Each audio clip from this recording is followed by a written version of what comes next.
I've always been a unique person, you know what I mean? Sort of laid back in a way, but very adamant and very passionate about what I believe. I think a lot of times that sort of throws people off because they don't expect me to have the mindset or the process of thought that I do. And so when you come in to watch my channel, you may hear a myriad of thoughts and ideas that could be different from others. What I want you to do is just sit back, like, share, and subscribe.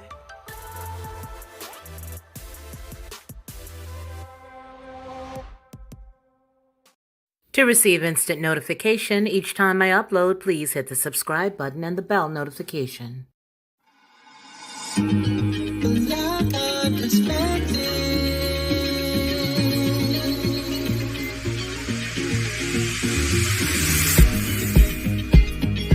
Helping you along the way.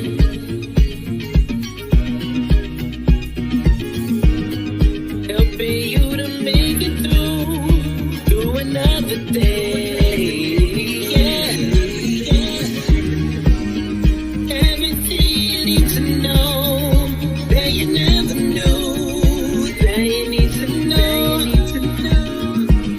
Well, I got perspective.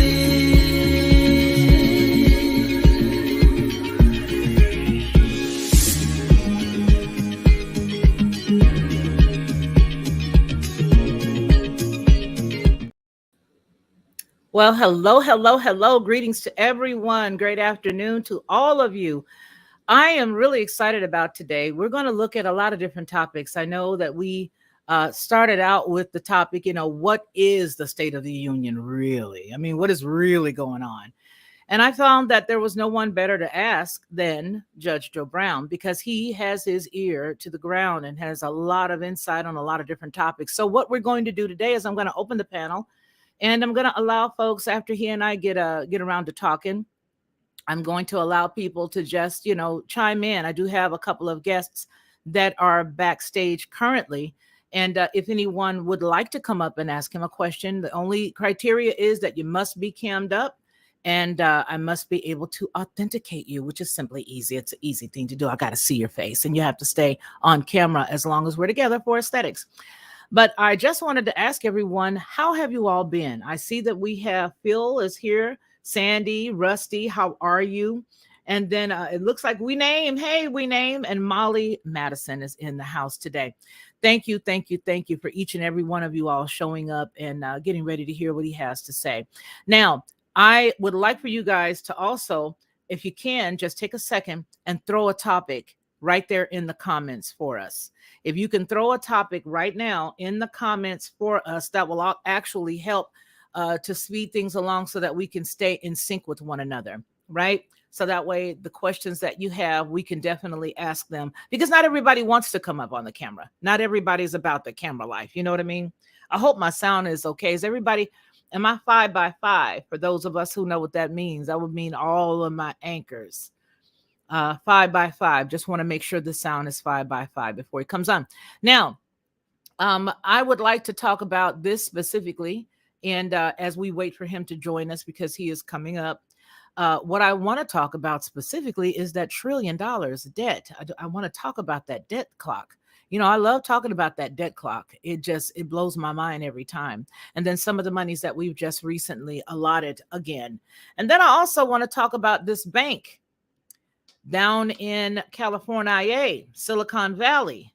Does anybody have an idea how much of a backlash that's going to have on everybody? Does anybody know in the chat what I'm referring to? If you don't, I'm going to go ahead and pull it up for you because that's one of the things that I'd like to share with him. Let me see here. Oh, wow. We got some more folks. Hello, Love Jago. Oh, Black Spring with Autumn. Thank you, Precious. Daryl Calhoun. Thank you. Thank you. Rusty. Thank you as well. Thank you, We Name. Hey, Israel, how are you? It's so good to see you. The thing that I wanted to talk about was some of the, listen, here's the deal. When we get on here and we start chatting about different topics and everything, I think a lot of times we get lost in some of the excitement of some of the hoopla that's been thrown out for us, like meat for out in a kennel, right?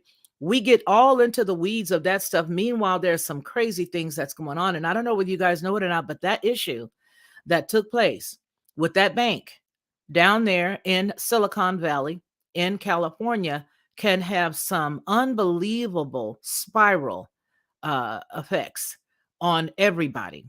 And I just want to look at that. So while we wait for Judge to come on, I'm going to go on ahead and pull that story up because that bank, I don't think a lot of people know that it's got a lot of stuff. You see, a lot of large companies went and dealt with the Silicon Valley Bank.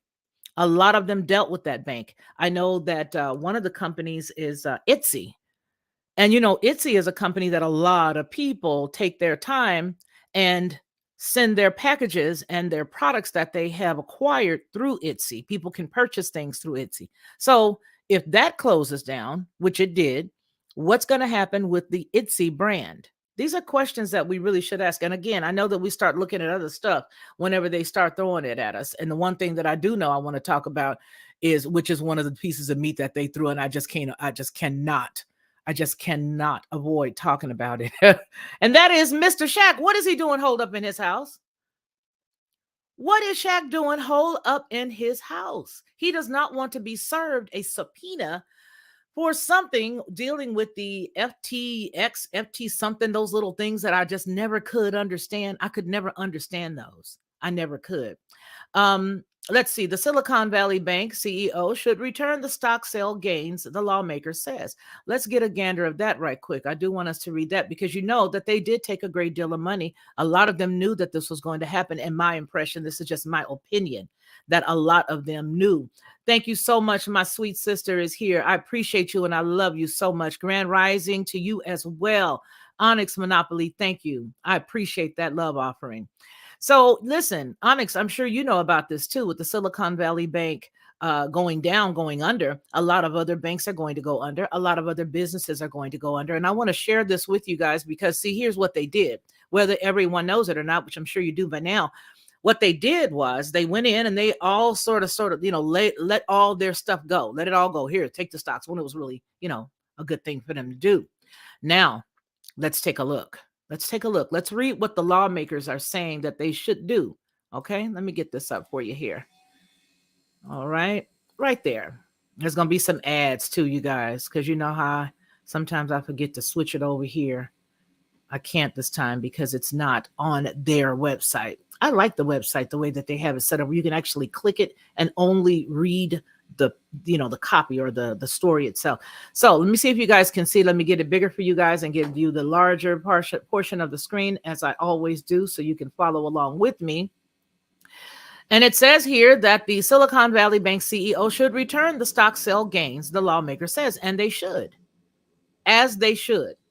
These cats always get in when they know something is about to happen and they roll out. They really do. Now, the list of companies and banks potentially affected by Friday's collapse of the Silicon Valley Bank is growing. But at least one person seems to have cashed in recently. Chief Executive Gary Becker, whose trust sold $3.6 million worth of shares on February 27th, which tells me somebody made this bank go under, and I'm not sure if it was just them. So let me give you guys, I'm a piece out. Let me just give you all of it. There you go, so that you guys can see it as we wait for him to come on. I love the way he comes in. He comes in like what is his name? Like the Godfather, James Brown.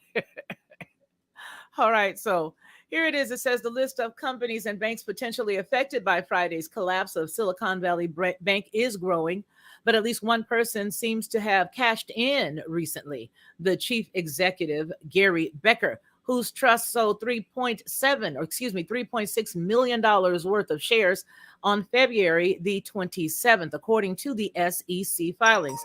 And how many of you know that the SEC filings are, they're pretty right and on point. Okay, they're accurate and they are always on point. Hold on here just a second. They're pretty accurate. They're pretty accurate. So Becker is now coming under scrutiny, including from a personal acquaintance, Democratic Representative Ro Kahana, who said on Sunday that Becker should give back that money. He should give it back. Quote, all that money should be clawed back, Kahana, on CBS's Face the Nation and given to the depositors, he says. That's what he said. Give it all back. Is Ro Kahana a chick? Ro Kahana sounds like a chick's name. You know, I'm really not into Ro Kahana. I know that name. I really do. Is that a chick, you guys? Tell me. Is it a chick or a cat? I don't remember. Anyway, the sharp comments from Kahana, who represents the district where Silicon Valley was headquartered, comes amid a fury in Washington over what the government's role should be in bailing out the bank and making its customers whole. Representatives of Silicon Valley Bank did not immediately return a request for comment. Kahana did not indicate nefarious activity on Becker's part and said that people should not jump to conclusions. But the money, hold on just a second. Look for me. Yeah, I'm looking for you. I am. I am looking for you. Hold on. Let me respond to him for you. Yes. Oh, hold on. He said, look for me.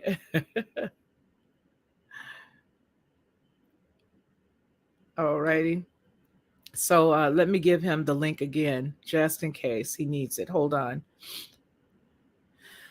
So I just feel like every time I see some of these banks have these issues with this type of stuff, it's because people already knew that this was going to happen. You cannot tell me that these cats just decided to go on ahead and sell off their stock if they did not already know. They had to have known. There's no way that they did not know. And I've got a problem with that. I really do. I've got a problem with that. But I don't think that, I think this is just part and parcel of the rest of the Great Reset. So Kahana did not indicate any nefarious activity, which we all know it is nefarious. That's why they made that comment. But the money gotten from the stock sale should be given to customers who hold deposits with Silicon Valley Bank, is what they're saying. So, yes, I agree. They should be given that money back. But are they? That's the question. Are they going to give it back? I don't think so. Is he going to give it back? Let's see. Federal regulators have been working over the weekend on plans to make customers affected by the bank's collapse, but have ruled out a bailout, according to Treasury Secretary Janet L. Yellen, who also spoke on Face the Nation on Sunday. Shortly after the bank disclosed a $1.8 billion loss for shareholders that sparked a run, the Federal Deposit Insurance Corporation shut it down on Friday and took control of the deposits. Customers' deposits up to $250,000 are insured, and they will have access to those funds by Monday morning, the regulator said. But that coverage does not apply to the more than 90% of the bank's customers, including titans of the technology industry, who have deposits over that limit. The burning question for many now is whether the outside company will buy Silicon Valley Bank and make customers whole, or whether the U.S. government will step in and insure customers' deposits over $250,000. Without a buyer, Congress would probably need to pass legislation to draw on an insurance fund paid into by all banks and backed by taxpayers. Critics warn that any support from the government could set a troubling precedent, really, leading other banks to expect federal authorities to intervene if they went under. It could also spark a populist backlash over the appearance of the U.S. taxpayer money going to save some of the country's richest residents. Well, no, let's hold on for a second here, because if these people are employing individuals, I don't mind you giving it to them. I really don't. Give it to them. Yeah, give it to them, but you have to make sure that if you're giving it to them, that you make sure they are making their employees whole, meaning you don't get this money from us and then you lay off all your folks and run and close up shop. Give them the money, and after you give them that money, you make sure that you give them a codicil that says, hey, you cannot release your employees. Give them 120 days.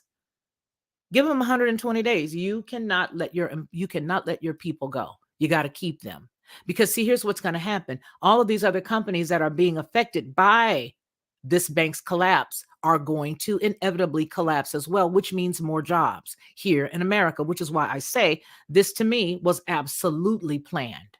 And this to me was absolutely something that they knew was going to happen, because you don't just wake up one morning and decide to sell everything. Oh, he's a biological male, Sandy. Thank you.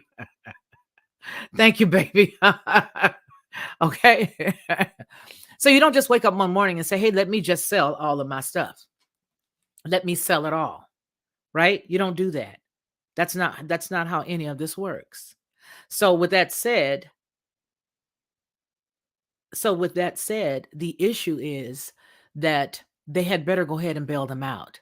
They had better go ahead and bail them out. And I'm normally not a bailout person, but the reason why I feel like that right now is because we've been bailing out too many countries that have absolutely nothing to do with us at all. At all. Anthony Van Zant, welcome, brother. How are you? And Ricardo, how are you doing? It's good to see you. It is so good to see you. Hold on a second, you all. I'm going to give you a little bit of music and then I'm going to call him and check on him, make sure everything is okay. Hold on just a second. Let's see, what kind of music should I give you? I know y'all don't want it. Oh, yeah. Who cares? You like this. I know you like this song. I know you guys like this song. Here we go.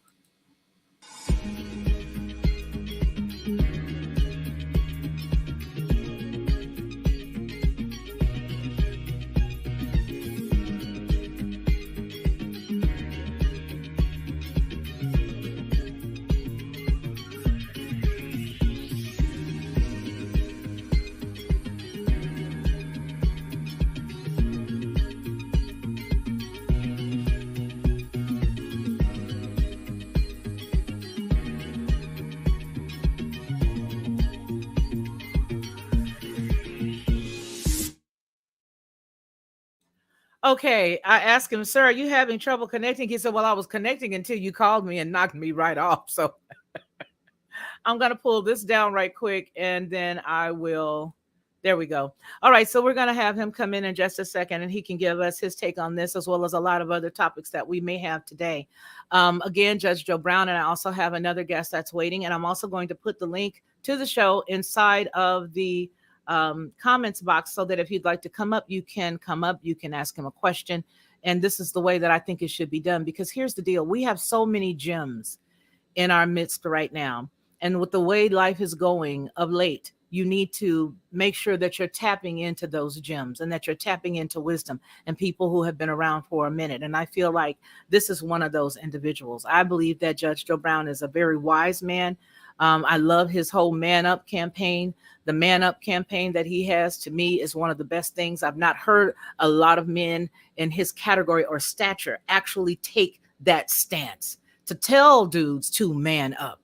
And that's exactly what he does. So I know that we have the State of the Union as the topic, but as I shared with him via text, we're gonna dance around a little bit on some other topics. And I would like some younger men to chime in and ask a question, because you can only get wisdom from those who have lived it. I know a lot of people say you don't have to talk to everybody if they've been through something. Just get it out of a book or just find out what it is on the internet. No, you need somebody who has been there in the trenches, who has really, dealt with other people and helped them, um, who has been with other people and who have helped, other individuals get themselves together. And that's who Judge Joe Brown is. And right now, I want to welcome a wonderful man, Judge Joe Brown. And I want you guys to also remember the fact that he is a candidate for mayor. We're going to talk about Memphis. We cannot have him here and not talk about what's shaking in Memphis. Sir, Judge Joe Brown, welcome, sir. Welcome. Welcome to the show, sir. How are you today? Can you hear me? Oh, I don't think he can hear us. Sir, can you hear me? I don't think he can hear. His sound is here. Your sound is on here. I think he's going to have to try to fix the sound from his side. Can you guys hear us still? Can you still hear me? Okay. Okay. Okay. I don't think so either. I'm sure he'll grab it. But as I was just sharing with you guys, as he fixes the sound there, I think it is essential that we get our information from people who have lived it, who have walked it, who talk it, and who are really down to earth with it, right? And that's the reason why I wanted to ask him. Sir, can you hear us as of right now? Let's see. Can you hear us now, sir? Can you hear us now? I don't know. Can you hear us?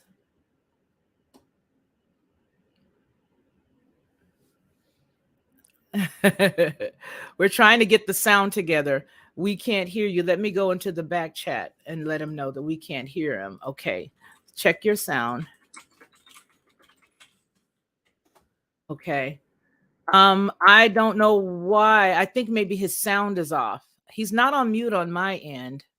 You're not on mute here. Can you hear us on your sound? Your sound? He's so precious. He said, I don't know. Well, nonetheless, I'll go ahead and text him a couple of questions and maybe he can fix the sound on his side. And that would help us a lot. But we are going to continue to talk about the downfall of the Silicon Valley Bank only because I believe that there's going to be a lot of other banks and a lot of other issues, employers, huge employers that have trusted this particular bank that are going to start to collapse. I can't see a collapse like this not affecting the working populace, from those who are in California all the way to those who are all around the world. And like I said, with ITSE now having an issue, it's one of those things. So let's see here. Hello, brother in the wilderness. How cute is that? Sir, can you check your sound? Are you okay on your sound now? Can you hear us, sir? Judge, can you hear us?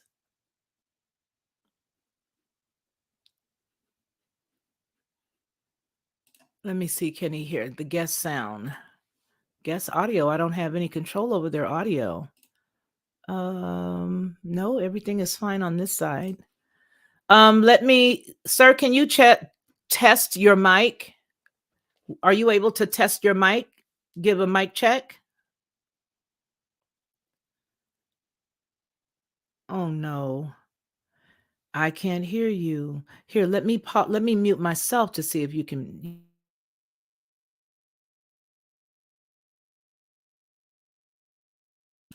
Okay, I'm going to. I see you have no sound, but it doesn't.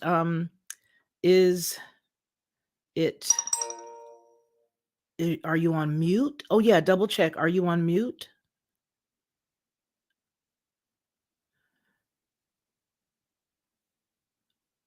Because sometimes this happens where I'll come on and I think you can hear me.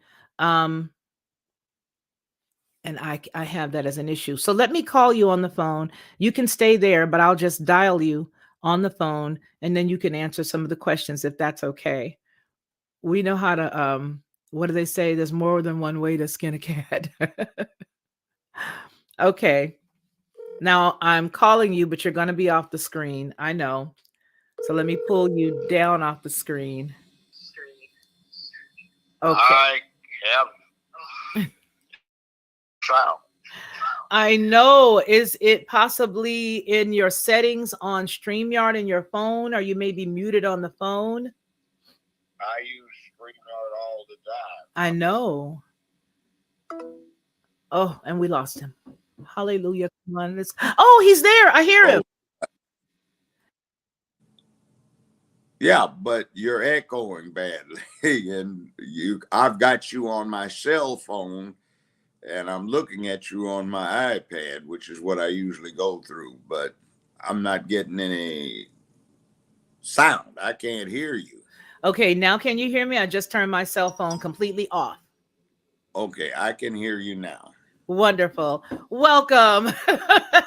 Okay. We had to go through all of that just to say welcome to my wonderful, wonderful guest. Thank you for Hello being there. here. Well, for some reason, I don't want to say some reason, but I'll put it that way. It seems that when I get involved with something, difficulties start getting encountered. Well, I understand. And listen, I am glad that you're here. I decided at the end, as I sent you that text message, that I wanted to do it a little different. I know I wanted to ask you, which we're still going to ask. And I want to thank you for having your afternoon with me, at least an hour or so. I appreciate you. But I do want to talk to you briefly about the State of the Union, about where we are as a whole, because I know that for me, as I watch the most recent State of the Union address, from our illustrious president, I had some confliction. I was a little conflicted in some of the things that I heard because it didn't look like what we were experiencing. So we're definitely going to talk about that. I think one of the top things that I'm dealing with right now is the Silicon Valley Bank collapsing the way that it did. And then companies such as Etsy and undoubtedly more companies are going to have this spiraling effect. And I also understand that the United States government is not looking at bailing them out.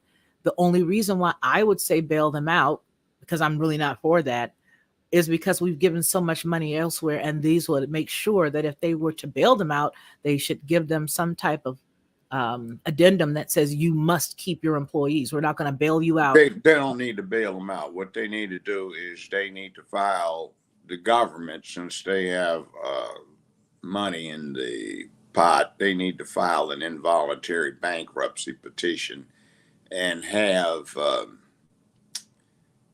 well, some GS 15 or 14 types brought in to run the place like they should have with Goldman Sachs. But Goldman Sachs is too caught up with our government. You've got 3 U.S. Supreme Court members right now with Goldman Sachs connections. You had Obama, who had his Indonesian trust fund financed by Goldman Sachs. He and Michelle used to work with them because the firm they were with represented them. The Attorney General of the United States right now, he at one time was a consultant for Goldman Sachs. The Treasury Secretary under Obama, Geithner, was the chief advisor for Goldman Sachs, and they are not Silicon Valley Bank, a Silicon Bank. And the problem is that Silicon Bank, unlike Goldman Sachs, was supposedly in compliance with the federal banking regulations that say your accounts have to be backed up by a certain percentage of cash on deposit. But it looks like there's something else going on here. And I'm not seeing accurate or in-depth reporting on this from the press, which might get to the bottom of it, at least as far as letting the taxpayers understand what's going on. Now, before we get through, since you brought this up with the State of the Union and what we heard, I'm going to read something to you about how this works. It's fascinating, but it's the reality of human nature. Go right ahead. Go right ahead. Well, let me find it. I wasn't thinking I was going to go there. No worries. See, No. one of the problems with this bank is there are a lot of other banks that got interwoven with them. So there is a domino effect when these things happen.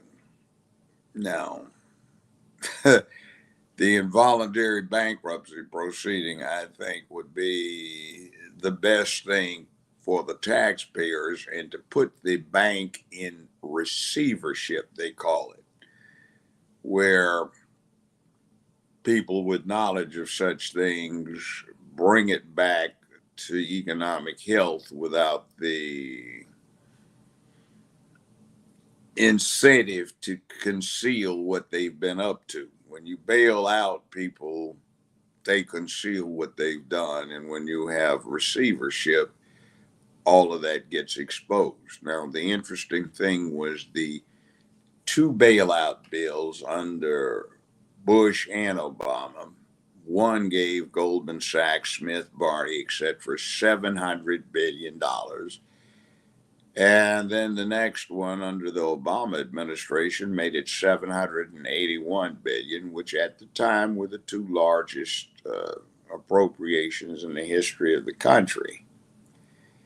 What went on under the second one is you had 42 senators and members of the House sent letters demanding that prosecution or criminal investigation start, because the executives of the failed institutions had paid themselves bonuses, significant bonuses out of the federal funding. They backed off of that when they found out that they had approved the act, and Geithner had written into it specifically in the fine print that the federal money could be used to pay the bonuses. So we have this thing where a lot of our representatives in the House and the Senate really have no expertise or personal experience in the subject matter that they're legislating, and they're in there for social reasons, sociological agendas, and they really don't have what's necessary to govern efficiently for us as our representatives. So we get a mess these days. I used to consult for a House committee years ago, and I got really displeased with the individual that I was interfacing through when I said, wait a minute, you don't know anything about this, but you've been in there on this committee for 19 years. Well, so and so. I said, but he's only 23 years old. Well, he's 24 now. Yeah, but that's still the point. He's not elected, and he's a young man with no real world experience. So you've been surrendering your responsibility to draft, craft, and get this legislation that impacts everybody, including your constituents, over to somebody that has very little education relatively to these things. He's what in the world's wrong with you? See, these are the kind of things that we don't hear, but we ought to know about. Exactly. And that's the real reason why I changed up when I said, you know what, I don't want to hold him to one thing, because you have that type of knowledge that's just, it covers everything. And I appreciate you for clearing me up on that. Now I'm with you. They need to go ahead on and do the bankruptcy, because when I saw this morning, as I was reading the story right before you came on, as I was looking, it just seems to me as if it's just business as normal, business as usual, even though we know that this is a really, it's not a good thing. It just seems like, oh, well, it just happened, so we'll just keep moving on. And it doesn't matter. All these other companies are going to suffer behind this. Do you feel as if this is going to have far-reaching consequences, or am I just being a little paranoid? It may have far-reaching consequences. I am unaware of the extent of the intertwined relationships because I haven't looked at it before, but it's likely to be far-reaching. But it should reach even further because there is a drastic need for reform. And do you feel as if, go ahead. Here's something too. There is a website called followthemoney.org. Followthemoney.org. It's being absorbed into a larger institution, but go there. It takes a little bit to learn how to navigate it, but once you do, just enter your favorite elected official and see who's been buying him over the years, him or her. Now, I can be at length on this. It depends on your viewership, or I can give you little 5-second, 10-second sound bites. Now, if I tried to do it in one audience, all I could get away with saying is, they're ripping us off, it's white supremacy, blah, blah, blah, blah, trying, and then they'd go for that. If I tried to give an explanation, some people would want to go further. And if it went further, some other would, he's being senile because he's wandering all over the place. Well, dude, this stuff is interconnected. There are things over here, over there, and out there that impact it. And if you want a good idea, you need to take a look at all of them, because it's not just monodimensional. But, it depends. I'll try and be somewhere in the middle. Correct. I totally get it. And you know what? We that know information seem to look like that to others, because they have not done any of the due diligence to study or to dig deep into a topic or anything. They just sort of take it as what it is when it's given to them. So, yeah, I think, a lot of us look odd to people once we start digging, and that's the reason why my circle of people that I'm around is very, very tiny. because it becomes a pinhole because others just don't get what I have to say. And I feel like, you know what, it's okay. We don't have to be around one another. You can live in the bubble that you're in, and I'll safely and securely stay over here in mine. So, with that said, I just tried to get into that website and it says bad request when I tried to go in there. And They try I'm to not sure. block every time something like this comes up. They try to block it because it becomes very obvious once you get into it what's going on. Like locally, we had a beautiful sister. She was the oldest elected official in Tennessee. She was 93 when she passed as a blood clot from a fall. Okay. In 30 years from this group of lobbyists, she had gotten a total of $1,500 in 30 years, 30 plus years. Meanwhile, there's somebody else, another woman. She's much younger.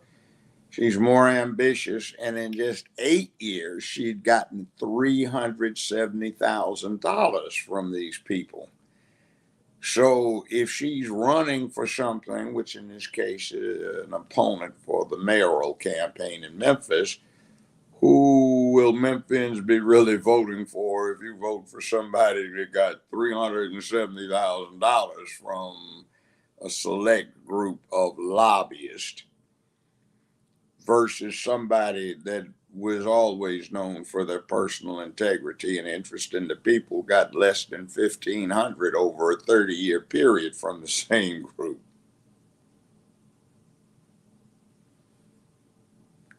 You see how? You see how that works? Now I'm trying to find this thing. Let's see. Well, I know as you look for that, there are a couple of questions from the chat that we'll answer eventually. One of them is Judge Joe Brown, what could be the remedy for we the people? That's a very broad question as it relates to what specifically when you say that Well, anarchy. general category. If it's going to be we the people, you have to perceive that the we the people, the we part includes you. So when it's we the people, you can't depend upon somebody doing it for you while you pay attention to the latest basketball game, football game, P Valley, or some other nonsense that's designed to distract you. And keep in mind, if you want to get motivated to do otherwise, 2040 some years ago, Julius Caesar is purported to have responded when somebody asked him, I think it was Mark Antony, he said, Great Caesar, he said, how do you think the Roman people are going to respond to you being made dictator for life? He said, feed them and entertain them and they won't care. In other words, he said in Latin, it's donne pane e circenses, give them bread, that's pane, and circuses, which are entertainments, and they won't care. And we get fed a lot. Most of us have to worry about keeping our weight down. And the circuses, next time you've got your TV on, just go to Guide and take a look at the thousands of channels you have on cable or satellite. You'll see it, and hold your cell phone up and go through so you don't have to miss anything. And they get you distracted, and we get to thinking in 15-second sound bites, and we think tabloid journalism is valid journalism now. And CNN started its mess years ago when they came off the Gulf War, which saved them from going bankrupt because nobody was listening. And after 24/7 for a few months of valid news, it was a talking head saying, Chuck, what do you think's going on here? I don't know, Alan. It looks like a burning log cabin. Or, well, what do you think did this? Well, I don't really know, but maybe. And then they speculate. And now we're into this bit where we're getting bamboozled into staying tuned for commercial revenue purposes and ratings. And there's nothing being said, and we want to know right now, and people throw out speculation that has very little to do with what's going on. So we're bringing this on ourselves. And if you want to do better, you have to do better. So we, the people, means you get involved. Absolutely. Absolutely. And you know what? I think what really bugs me a lot of times is when I see people who say, not necessarily the gentleman who posed the question, but I'm going to use this as an example. Well, what should we do? What should we do? Um, I always have to say, well, what are you doing now to help prepare? What are you doing now to get you where you're not in that situation or you're not dealing with those circumstances? I think we all, at one point or another, have our own personal moments of aha. And I think sometimes, most of us, not all, get that aha moment and we sort of gloss over it. And then once we get to the door of destruction or to the door of want or to the door of something, a natural disaster, then we're like, gee whiz, I should have done such and such. Something told me to do such and such. And I think a lot of times I see it as being a lot of people who are quote unquote believers, because sometimes I think people who are quote unquote Christian or believers, sometimes they feel like the only answer is X. Well, that might be true for some, but it's better to have and not need than to need it and not have it. So, in other words, do what you need to do in your community, in your household, on your block, on your street, in your domicile to take care of you and yours. I believe if each and every one of us begin to take care of us and those around us, that it will make it better if it becomes, a domino effect. But the unfortunate piece is that's not what's going on because we are getting the distractions. Before you came on, sir, I was asking the question to everybody, why, oh, why is Shaq stuck in his house over the FTX situation? That to me is a huge distraction. First of all, it's Shaq, and Shaq is stuck in his house. So there are some questions there. I believe it's FTX. You guys correct me if I'm wrong on that. But from what I understand, he's stuck in the house. Have you been privy to that at all? I know you're still looking for the other story, but have you been privy to him being stuck Well, in his house? on that, why are we interested? Because they throw the meat out there. Like I said earlier, they throw the meat in the That's middle of the right. kennel, and we go, wait, what is that? Over here, they're doing something that's really janky. Now, let me tell you what news is supposed to be. News is an immediate dose of history. History, something in the past. The news event has already occurred. We are supposed to study history, including current events immediately uh, transpiring past things, so we can learn the lessons, apply those lessons to the day, so tomorrow becomes what we want it to be rather than what it might otherwise become. So when we study history, first question is, why are we studying it? What does it do for the day? So let's take Black History Month. We always study somebody bug dancing and being glorified human monkey on a silver train, and he was entertaining, she was entertaining, but so what? What's the lesson? So in current events, we do the same kind of thing too often today, and what we pick up on news is we look to these celebrities. And what is the message? What does the celebrity reflect? What is it out of their circumstances or what's happening to them that is important to the rest of us?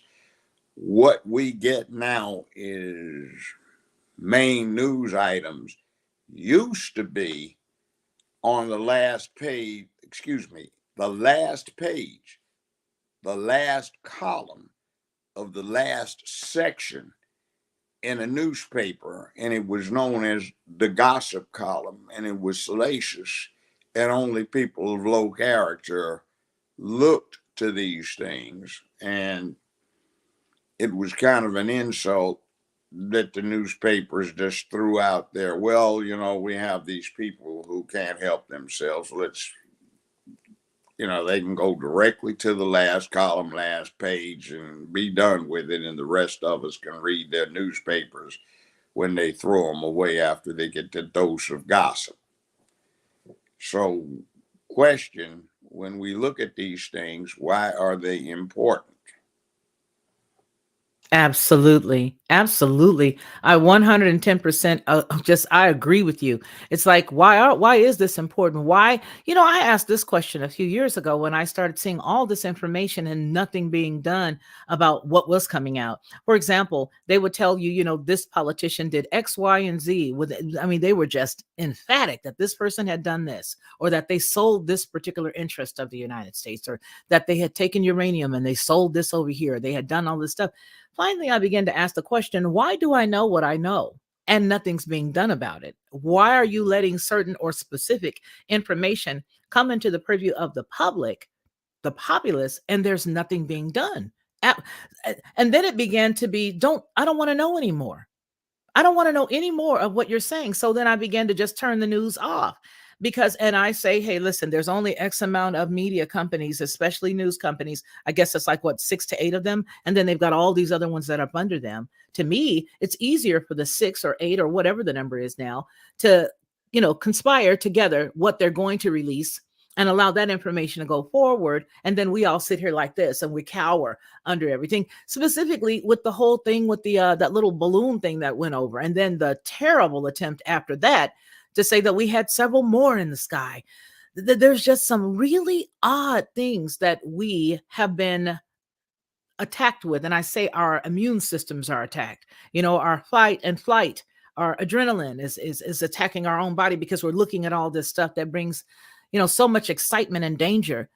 I don't understand it. I don't want to know anymore. If you're not telling me we made an arrest at this person's house, don't tell me anything else. Don't tell me, oh, they sold yellow cake uranium. Oh, they did this. And oh, did you know that they sold this and they sold all of our rights to X, Y? Don't tell me any more of that. Because if you know it, I'm wondering how both sides know and ain't nobody going to jail. But the point is, both sides don't know. Mm. Okay, now let's take something. Right here in Memphis, we had something that's being styled the Memphis Cop 5. That's All what right. I want to talk about. I'm going to give you the full screen. We have some Tyree, other folks that are here. Go ahead. Tyree Nichols. All right. The newly elected district attorney general indicted the 5 on second-degree murder. Okay. You looked at the video. If you have any experience in human interaction with each other, particularly if you have experience in criminal justice, if you've dealt with the courts, if you've dealt with police work, or just what goes on in the streets, you will look at things in a certain light. And first question when you look at the video is, why didn't we see any escalation, any 0 to 60, and how fast it was or how slow it was? Why did it come out at 60 miles an hour? Well, the press might explain that to you and suggest that you look for it. And if you don't see it, question why. If you question why, and the press could give you some hints if they know, which they don't, that when you see something like that, if you have sufficient experience in such things and they have nobody at their disposal who does, you might suggest that there is what used to be called premeditation. In other words, there was an intent from the get go to do something, which suggests there are some reasons for that. So, why do you see the police acting like not, oh, wow, we're just gangsters and we treat all citizens like this if it suits our fancy? Why does it look like there's a specific target? So, if you have a specific target, you might start asking questions. Was this following on from police work, or was this perhaps misconduct that you are looking at? It had nothing to do with being a cop, it was just being human going astray. And then you might want to ask why you get second degree indictments rather than first degree, which is where the murder is premeditated. In other words, somebody has targeted somebody, and when they find them, they carry out the homicidal plan that they had or intent, or if it's not intending to be a killing, just say a behind whipping, and it miscarries, then you have this thing called a murder in the perpetration of a felony. One of the designated felonies under Tennessee law is aggravated assault. Another one is kidnapping, though whether or not that's a strong or weak case, you might say, well, they indicted these cops for kidnapping. And if the homicide occurred during the course of the kidnapping, doesn't the law say that a murder in the perpetration of a homicide or aggravated assault becomes a first degree murder?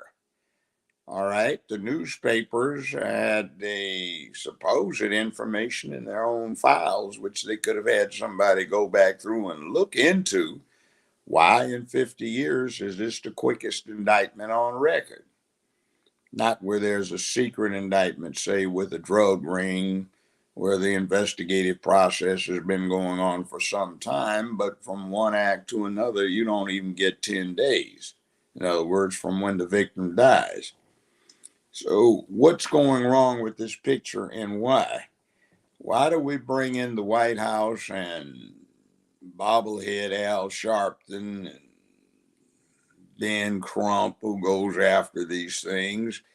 And why do we bring them in and start rhetoricizing this whole thing about evil police when it might be a matter of lack of command authority from the top down to the middle, and the top's supposed to be responsive to the mayor's office, which doesn't seem to have been the case.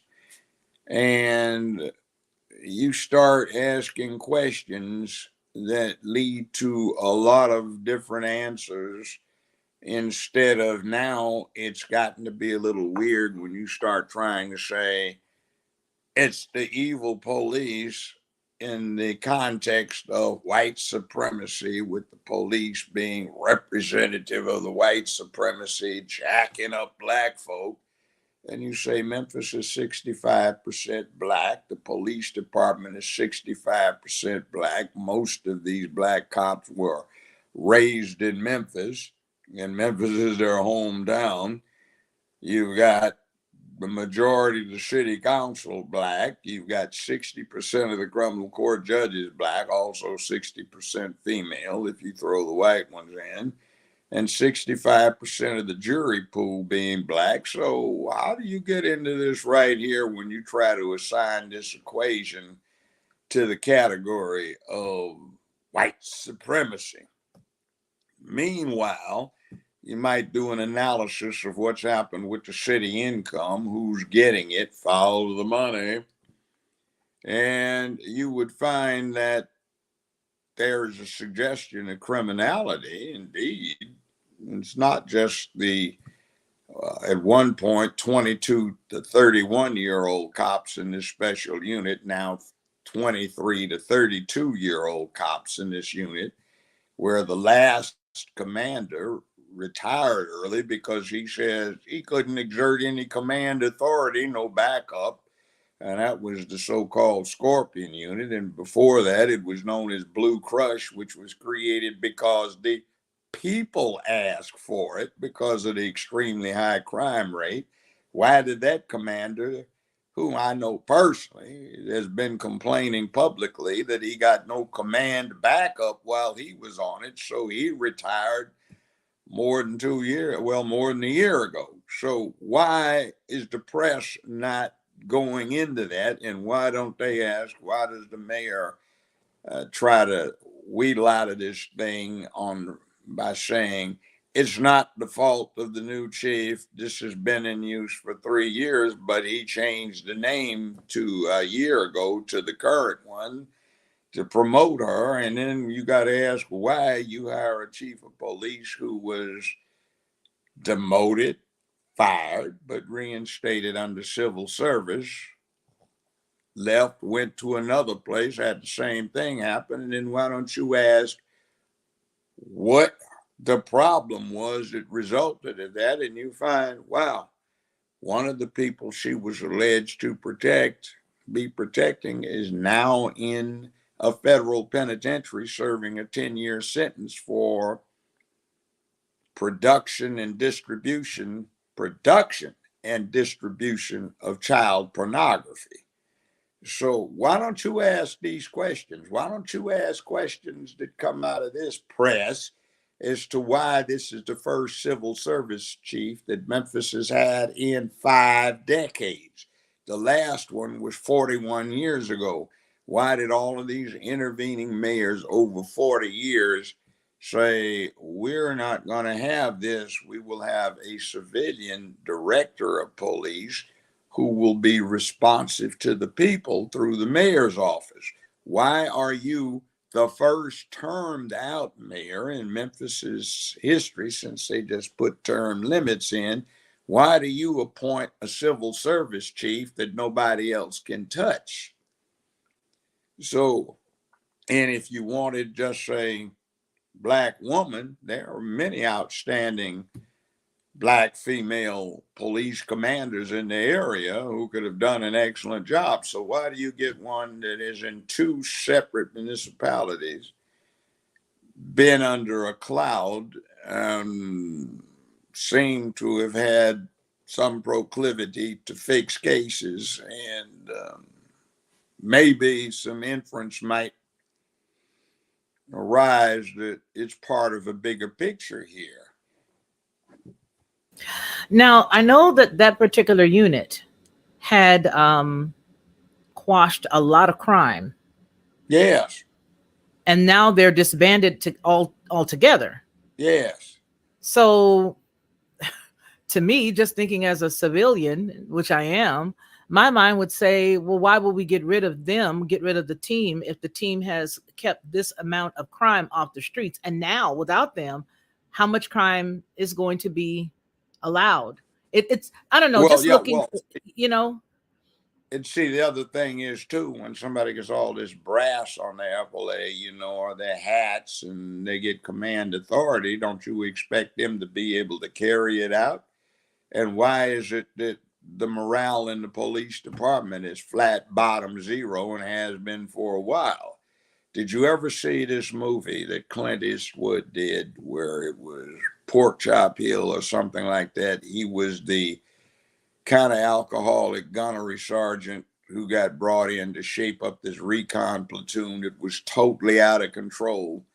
No discipline, no morale, no nothing. And when he came in and started exercising it, things started turning around, and they hated him at first, and then they wound up loving him and would die for him and do anything because he shaped them up, gave them cause, purpose, and a structure.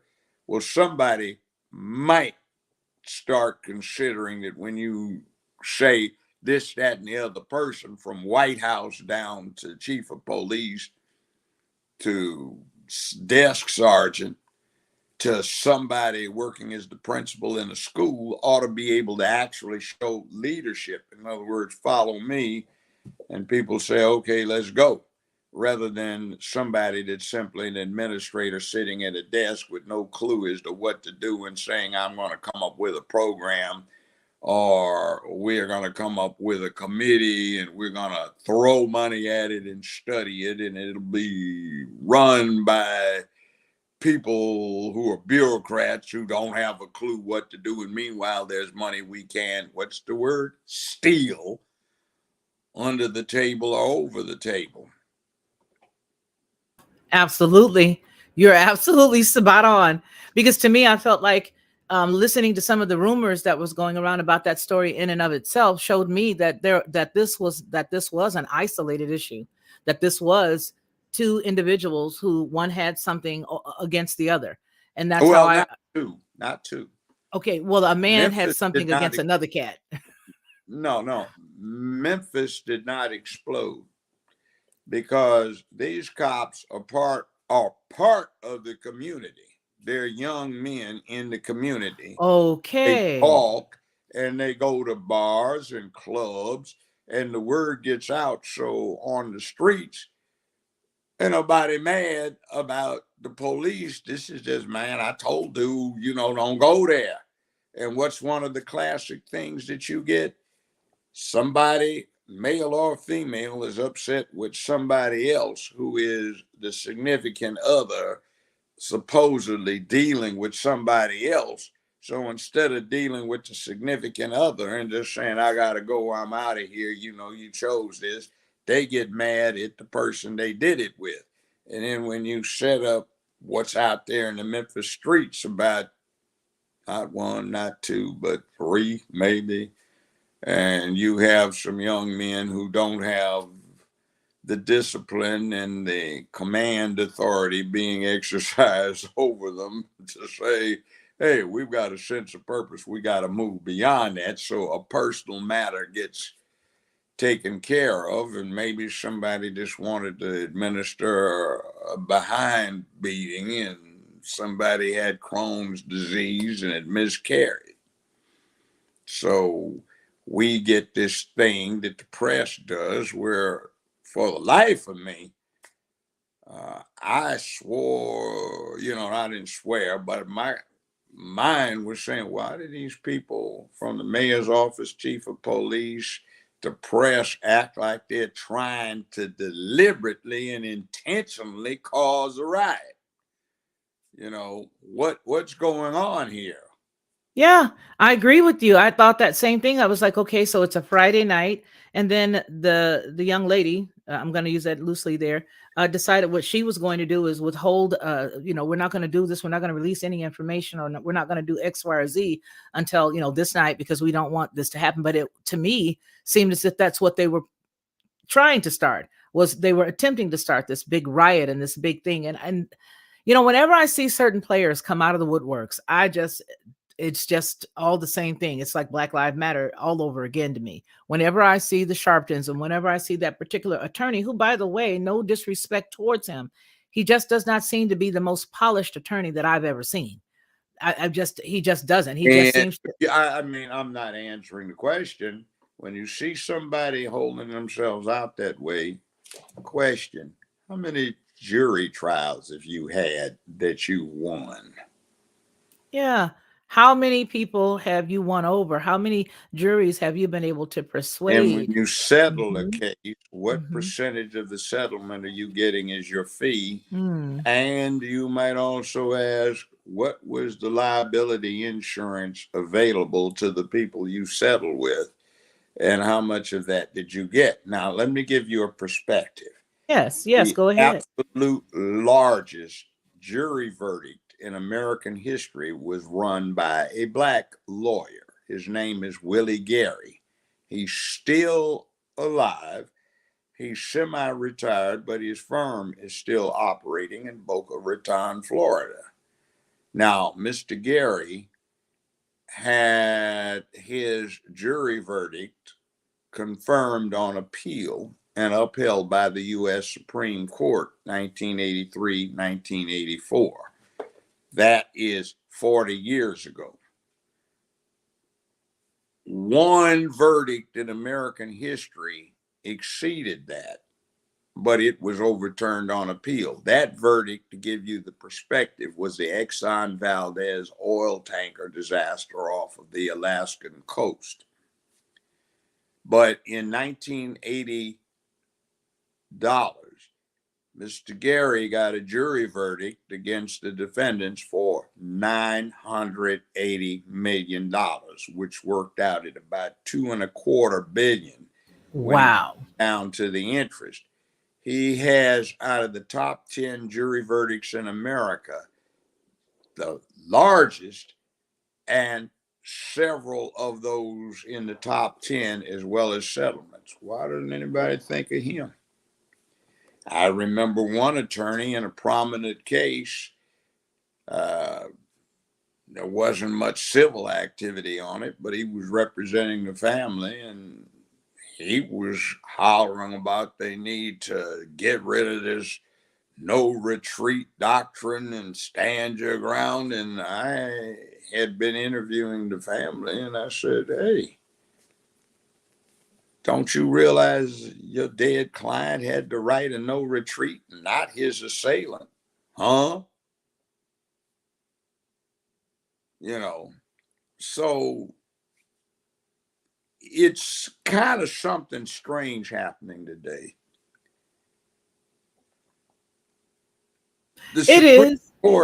Court, let me explain this. Beware of this, since people are consumers, of lawyers who advertise. Some are good. I still do ads for some law firms, but I vet them. I won't do them for just anybody. But when I was on the state bench, I would have a lawyer walk in the back of my courtroom who did extensive advertising, and he'd have clients, and people would see all of the clients, and they'd know they needed to get a lawyer, and they'd rush to get him. Problem was, he never tried a case, never even argued a motion. And when it finally hit the fan where he could not plead somebody out, and the client said, hell no, I'm not copping out, he couldn't go to trial without it being a disaster. I had to appoint somebody to assist him as elbow counsel, so it was not going to be an automatic, we got to do something about this after the person was convicted. I remember one case. People hate the public defender, but word up, 9 times out of 10, the public defender is better than most of the private lawyers that you're going to hire. This private public defender, who's now a judge, came in and with the DA announced that they were going to drop charges against this particular defendant. The public defender wanted to get some time for his client to get the court costs together. Why? So if court costs were paid under Tennessee law, jeopardy would attach and nobody could bring the case back up. Well, I'm listening to this. Okay, we're going to reset it for a little while to get the cost together. So this is the final end of the matter. Well, this lawyer walks in and he announces that the family has brought him into the case. So I'm thinking, well, if they've got money to pay him, maybe they can work this out. So they'll take the money and instead of paying off all to him, they'll pay off the court cost. So this can be the end of it. And this guy walks out and everything's okay. Well, he shows back up and he announces he's going to plead his client out for 5 years. So I refused to take the offer, chastised him, and announced on the record that no, we're not going to allow this. You're not going to walk in here and get this fee and plead your man out to 5 years, and the public defender's office has gotten an agreement where the case is going to be dismissed. See, that kind of thing goes on. And you have to be cautious. Rule 1, when you're talking about retaining an attorney, find out how much experience he or she has. And that's called trial work. Now, to give you the parallel, how would you feel about walking in and hiring a doctor to work on you, and that doctor's never had an internship in a hospital emergency room, never been a resident, and all he's got is theoretical stuff out of a book? Mm-mm. No, he can't touch me with a 10-foot Right. pole or a Well, borrowed hand. it's the same thing with lawyers. We have too damn many of them today, and everybody wants to be one because they want to make the big money. So we let the profession down and make it a business rather than a profession, and we don't do it because we're expertise in the interaction between governments and people, constitutional rights, and all this other stuff, and do our part to rock the boat when necessary, stabilize it when necessary, and ensure justice and equity. We are about money, and a lot of corners are cut. And a lot of times you don't see people like Johnny Cochran or me or some other people or Willie Gary who have hundreds of jury trials under their belts, who have gotten in front of a jury and understood that when you're talking about law, you're talking about human beings. And I don't care what you read in the damn book, the law is what 12 people on a jury and some judge says the law is. And if you have found that I have, like Brother Cochran and I used to talk, we've known each other, well, knew each other for a long time. Out of every 5 juries you get, 3 of them are excellent. One of them, did they go to school? And did they take the short bus to school? You know, are they brain dead for that 5th one out? But you know there's no such thing. It is definitely the law that so and so. You start thinking, well, it's supportable, this contention that seems to be in our favor, where perhaps people will reasonably conclude. You start thinking like that instead of these absolutes that everybody expects. And then you got the crowd now that they have a little bit of education and they are sure what the law is, and they want to quote some ridiculous idea of the law that is not going to survive in any court in the United States of America, but it's their thing and they know this for sure. And they heard somebody on the net who has written so many books, and if you read the books, they're nonsense. But we tend to, and I guess I'm rambling here, but there are a lot. No, you're not rambling at all.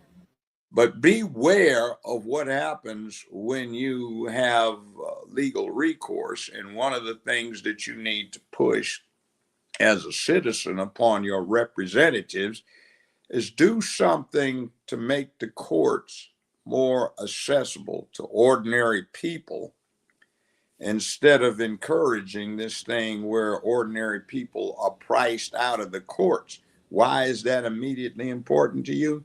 Well, the whole purpose of the courts is to allow ordinary people to resolve their differences so they don't do what? Pop caps on each other and go out and kill each other. So you don't have to put your grandbabies in the bathtub at night because you live in a dangerous neighborhood. That's right. You know, Judge, that's that for the first half. This is exceptional. I love everything that you said, and I see the response from everybody in the comments. They're loving it. I'm going to play this really short commercial, and then I'm going to bring up a couple of guests. I definitely want to talk about your mayoral run, and I want everybody to push and give some positive energy. If you're not in that city, give some positive energy to Judge Joe Brown, because there are very few men who deserve a position where they can make change. There are a lot of people who are in positions right now who are puppets, who don't necessarily have the best interests of the community at heart. Some of them don't even live in the community. So I want everybody to make sure that if you are in that area, you do your level best to go out and vote for him. Okay. Now we're going to take a quick commercial. I want to bring up a couple of guests. I do want to talk about when you just mentioned making the courts something that the regular layman, the regular folk in the community can have access to. I do want to talk about one thing that I mentioned a while ago, and that is the child support system right now and how it's set up and how it's sort of, in my opinion, a little unfair. We're going to come back in a second. We've got a commercial. I want you guys to get your wallets out. I want you guys to get your wallets out and make sure that you get yourself some of this good stuff right here. Hey everyone, it's me, Felicia, of the Lockhart Perspective and Headlines with a Voice. I want to tell you a little secret. This is what I used to do, because I don't do it anymore. I would go to the store, buy the barbecue sauce, pour it inside of a bowl, put a whole bunch of different spices, a dash of brown sugar, a dash of maple, and a dash of mustard, stir it all around, and everybody would be like, oh my gosh, this is the best, this is the best. But I was exhausted after all of that, and a lot of times I couldn't remember how many dashes of what I put in it. But I don't have to do that anymore because now I just go to Judge Joe Brown's website and I order his 3-pack of bottled barbecue sauce. It is by far the best, and I do mean the best barbecue sauce I've ever eaten. And when you go to his website and you order his 3-pack, you'll see exactly what I mean. Head on over to jjbbbbq.com and order Judge Joe Brown's barbecue sauce. You'll be glad you did, and you're going to tell me about it. I know you will. Hey, how you doing? How you doing? Hey. Hey, how Hey, you doing? BJ. Hold on just a second, All BJ. I wanted to tell everybody this, BJ and Jay Prince, as well as Judge. You guys, please go get your barbecue sauce because I'm going to tell you, I have tasted this barbecue sauce. I purchased it. It is by far the best that I've ever had. And that's all I'm going to tell you. So if you guys are not going out there to order your barbecue sauce, shame on you. Shame on you. Go get you those 3-packs. It comes really quickly, too. Judge, I love your barbecue sauce. I'm going to take Hey, a Try it out. these days I do sauce and service, and I do the service as well as I do the sauce. It'll be on the shelves shortly around the country. It is out on the West Coast. And for you sisters out there, we are also offering chicken wings, hot and mild, smoked and non-smoked. And she owns the only USDA certified black packing plant in California. We also are affiliated with Poppy's Whiskey, PAPI''S. It's a Michelle Dukes. She's out of California, and she's the only sister in America that owns a distillery. And she has a formula that her father and grandfather, who used to do moonshine and a little bootlegging down in Mississippi, put together. That stuff is smooth. I don't drink really these days, but I used to drink a little bourbon every now and then. It's good for you. I Keeps your soul warm. Yeah, I used to do Jack Daniels, and then I switched to Blanton's, Booker's, Knob Creek, and this stuff is as smooth as any of them. It is great whiskey. So Poppy's, when you get through with the barbecue and you want to wash it down, and that's JJBBBQ. And also, if you want to go into the mayor's thing, that's JJB 2023. Send Brown downtown, take back your town. I love it. But JJB2023.com. You can go there. And also, we have a Cash App, $ Judge Joe Brown 2023. Contribute. This is a place where we invite you to come. We want him agreed. Just be legal, because we're not going to be one of these sanctuaries.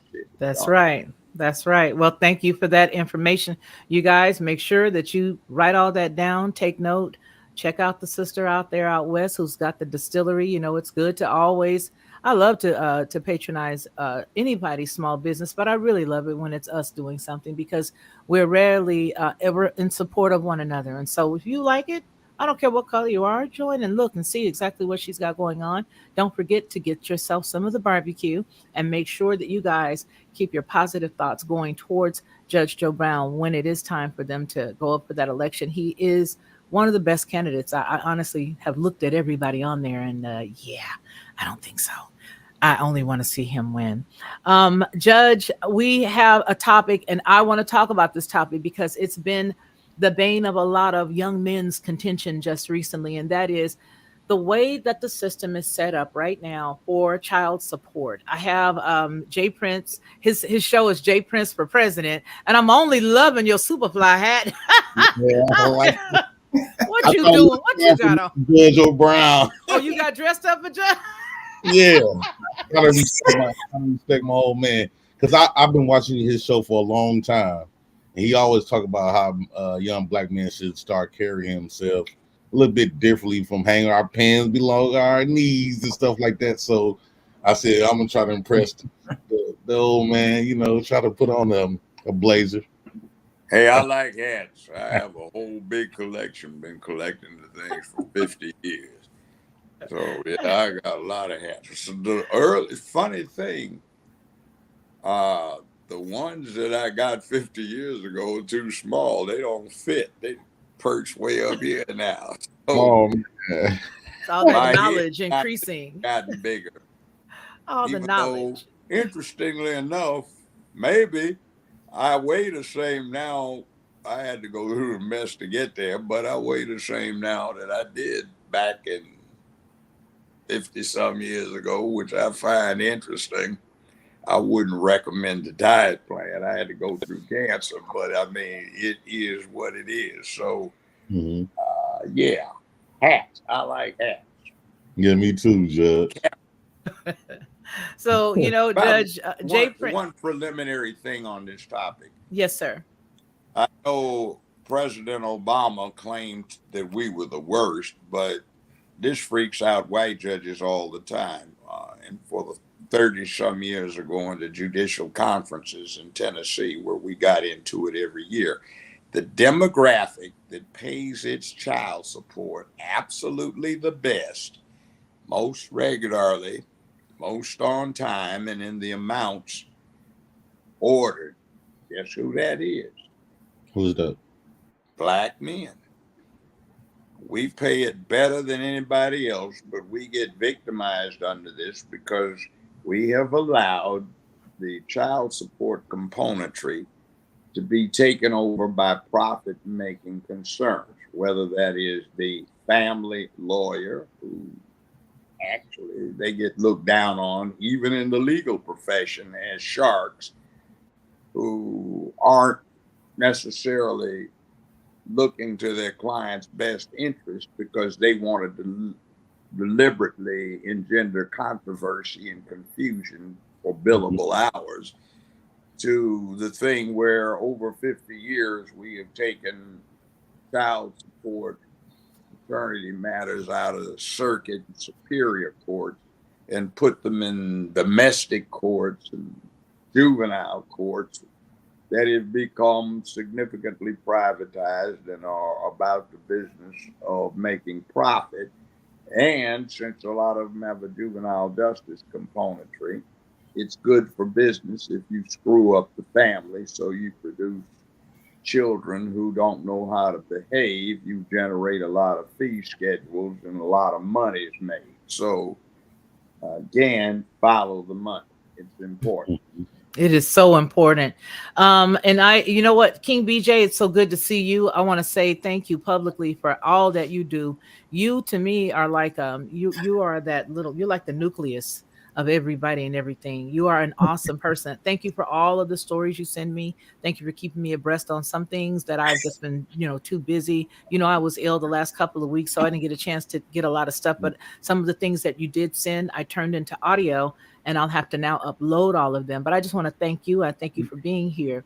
No problem. Yeah, yeah. So what do you You have to tell say, that King young man BJ? to stop sending those damn things at 4:30 a.m. in the damn morning. I'm gonna get time zone, man.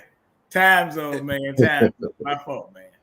But That's look, all right. I appreciate it. but This man never sleeps. At hey, all. look, let me say something right quick. Let me say something. You're right. Let me tell you something. I've been gone the last 2 days. I've been in New York City, and then I left there at 10 o'clock, got back in Virginia at 6, went down to the MEAC tournament. That was Howard University and Norfolk State. Said both games, women and men. Those are two HBCUs playing, so they be playing in the NCAA tournament. Now, one thing I did see the Howard girls doing, I meant to share send you a picture, Judge and Felicia. The Howard girls did kneel for the national anthem. I'm not getting into that much right now. I'm just saying they did it when I was there. I just realized it. But and then we was in Portsmouth at this football player's restaurant named Roger Brown. He played in the 80s. No, he played in the 60s, Judge. His name Roger Brown. He played for the Detroit Lions. He played with Too Tall, Deacon Jones. He played for the St. Louis Rams. He had a restaurant in Portsmouth, Virginia, about 14 minutes from where I was at. So that was interesting. So, but when I was in New York, I was talking to a friend of mine, and we were talking about, we was at a restaurant. I just talked about a lot of things. And I said, did you ever watch any of those shows, Court TV, anything?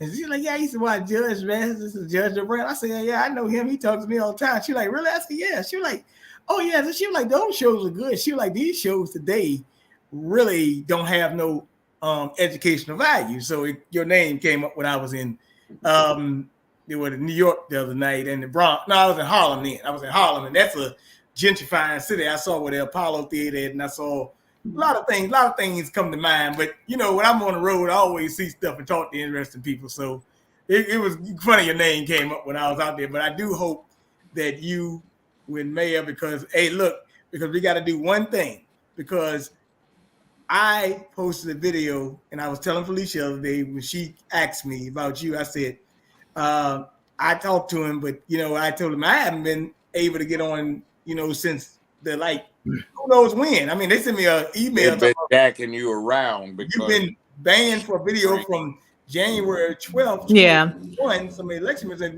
but they a said lot of that is going on right you now. can't go live at this time, but I can see every other video, but I can't post. And I said, now as we realize, and I don't, you know, what is it? Silicon Valley the other day had the bank failure. Yeah. That was one of the biggest things in history, and the Fed's taking over.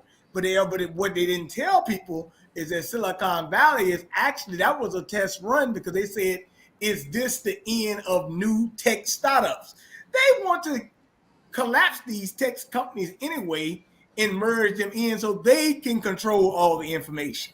Wow. Well, we right now yeah, find that that interesting. you're getting there. That's one of those little complexities that's outside the 10-second soundbite.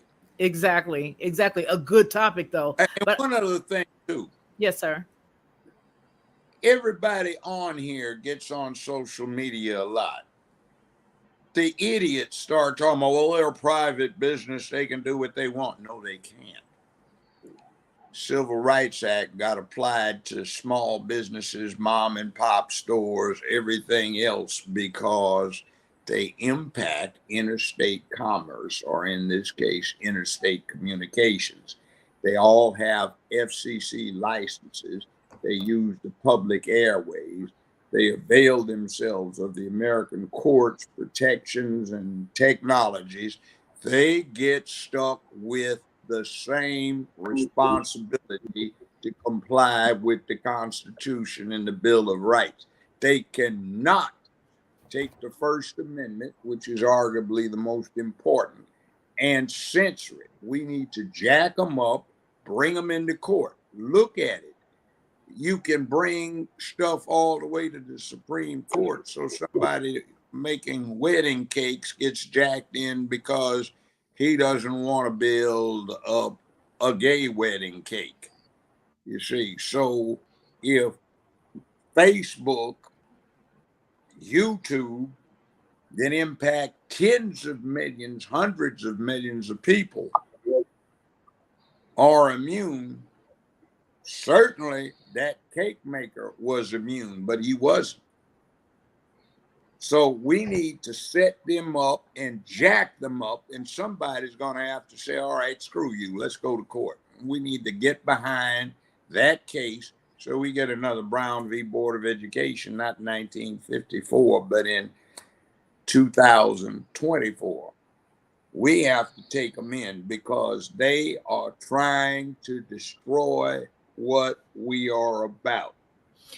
You know, Judge, I have a question on that, and it is a little, maybe like a little branch of what we're already talking about. But do you feel that as a community, we were, do you think maybe we should not have pushed so much for the segregation piece? The canceling of all that, Desegregation. No, the desegregation piece. Do you think that that hurt us? Choosing to segregate yourself is a hell of a lot different than being segregated.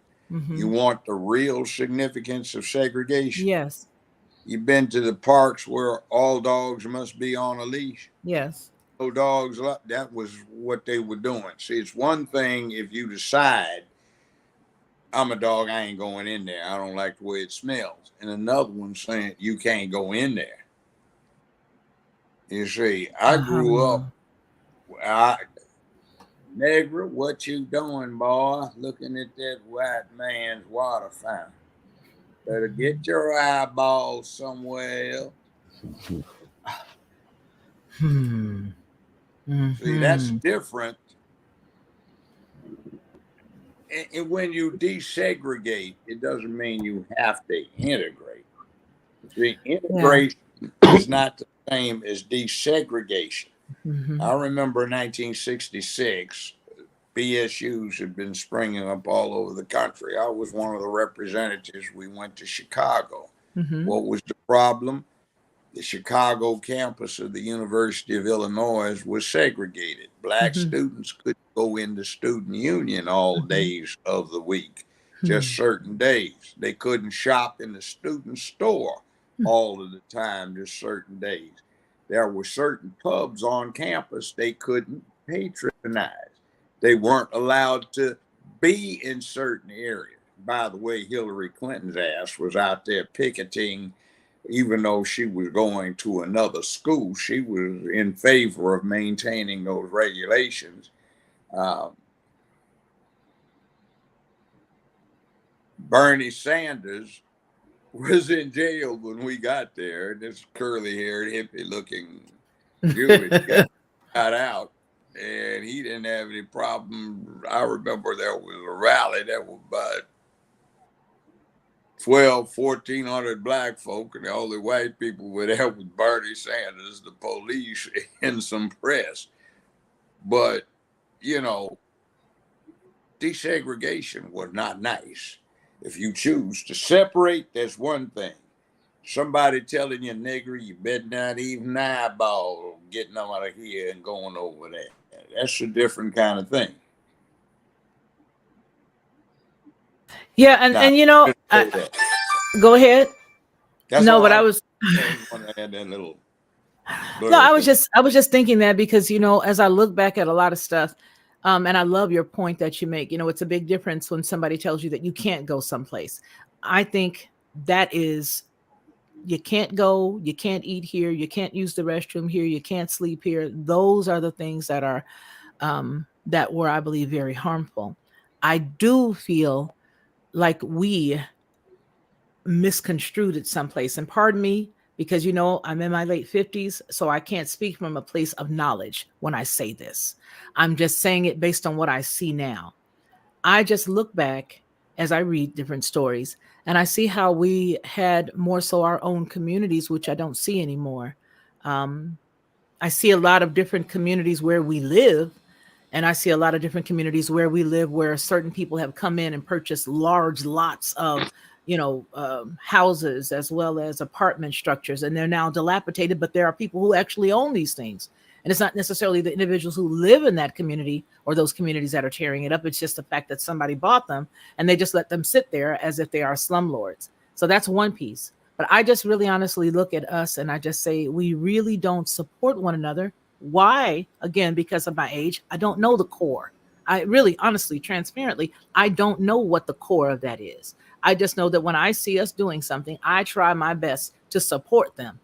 But I don't see that. You know what I mean? I don't see it. And I don't know what the core is, but I just feel like maybe, you know, instead of saying, let me get on your bus, why didn't we say, and again, I wasn't there and pardon my ignorance, why wouldn't we say something like, allow our bus lines to run through your city as It's opposed to a let's close matter of ours? it's a Say matter again. of finances.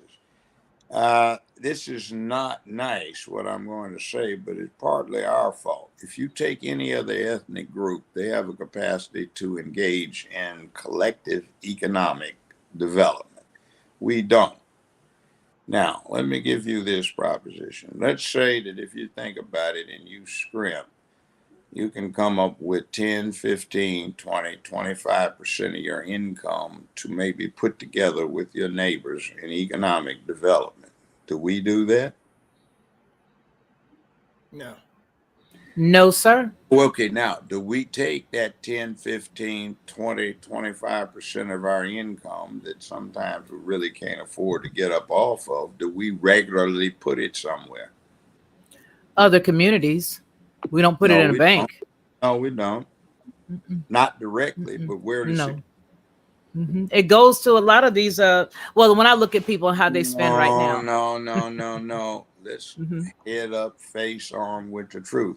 Hmm. This morning, we gonna make sure that the church building fund is taken care of. See? Now, when this plate comes around, Mm. we got to put it in. This is the 6th time we Come on. passed it this Come month. on. We don't want it to jingle. We want it to swish and float. And those checks and those ties, we got to tie 20%. Come on now. Mm-hmm. Yeah, girl, I tie 20% of my income Mm. all the time. See, that's why we're broke. And I don't like the way that, my father was a pastor. I'm licensed, ordained, and all of that stuff, Bible college and all of it. But what I did not like coming up was the fact that I would see people pour out and give all that they could. And I have spoken of situations where people can't even get buried. If the woman was ill for the last year and she didn't show up and she didn't give her tithes, now all of a sudden they're not going to bury her. Somebody And ain't going to do the service. The most preeminent example of Black cooperation was 100 some years ago. It was universal in the Black communities. You know what it was? Black businessmen setting up burial societies and Black related insurance where people contributed to with their neighbors to burial funds so they could get buried. And we can do it, but there are people that have now been made icons that were against that. I won't even mention them because it's a story. And that got destroyed. You see, we also had another problem too. About 55 years ago, there was a destruction of the Black home, which gets tied up with the topic of Black child support and whatnot. Yeah. But what happens is there is this thing where instead of having the children you could support, you had children to support yourself because that was an entry into getting a check. And when this whole thing went down, what happened was there was also a commensurate reduction on home training. Now, why don't you have Black folks staying in the Black communities? Because everybody damn near in that Black community, rather than being hypothetical about it, wants to get the hell out of it. You see, you can see it where you may take your date, significant other, your wife or your children or your mother out, grandmother, and you walk into the parking lot of a restaurant everybody likes and somebody's standing on the other side of it. Hey, man, stop, man. You knocked that out with Tamika last night, mighty good, ain't it, man? Hey, man, time out. What's wrong with you? Yeah. What you talking about, man?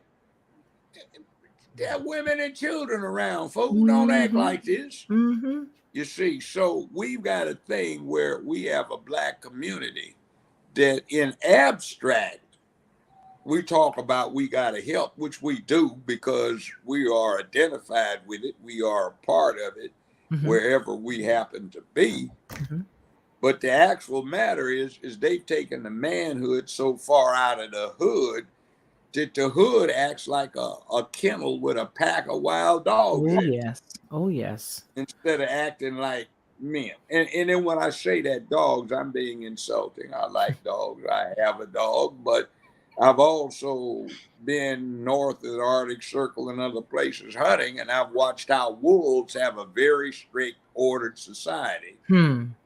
And then I watch how dogs, when you run in a kennel, you got to keep all of them from tearing each other up. That's right. They don't know how to act. That's right. And then the other thing is certain misfit elements of the Black community have been caught up in the tail end of the elephant magnificent, and now they're endangered. $19.95 a month to the World Wildlife Fund.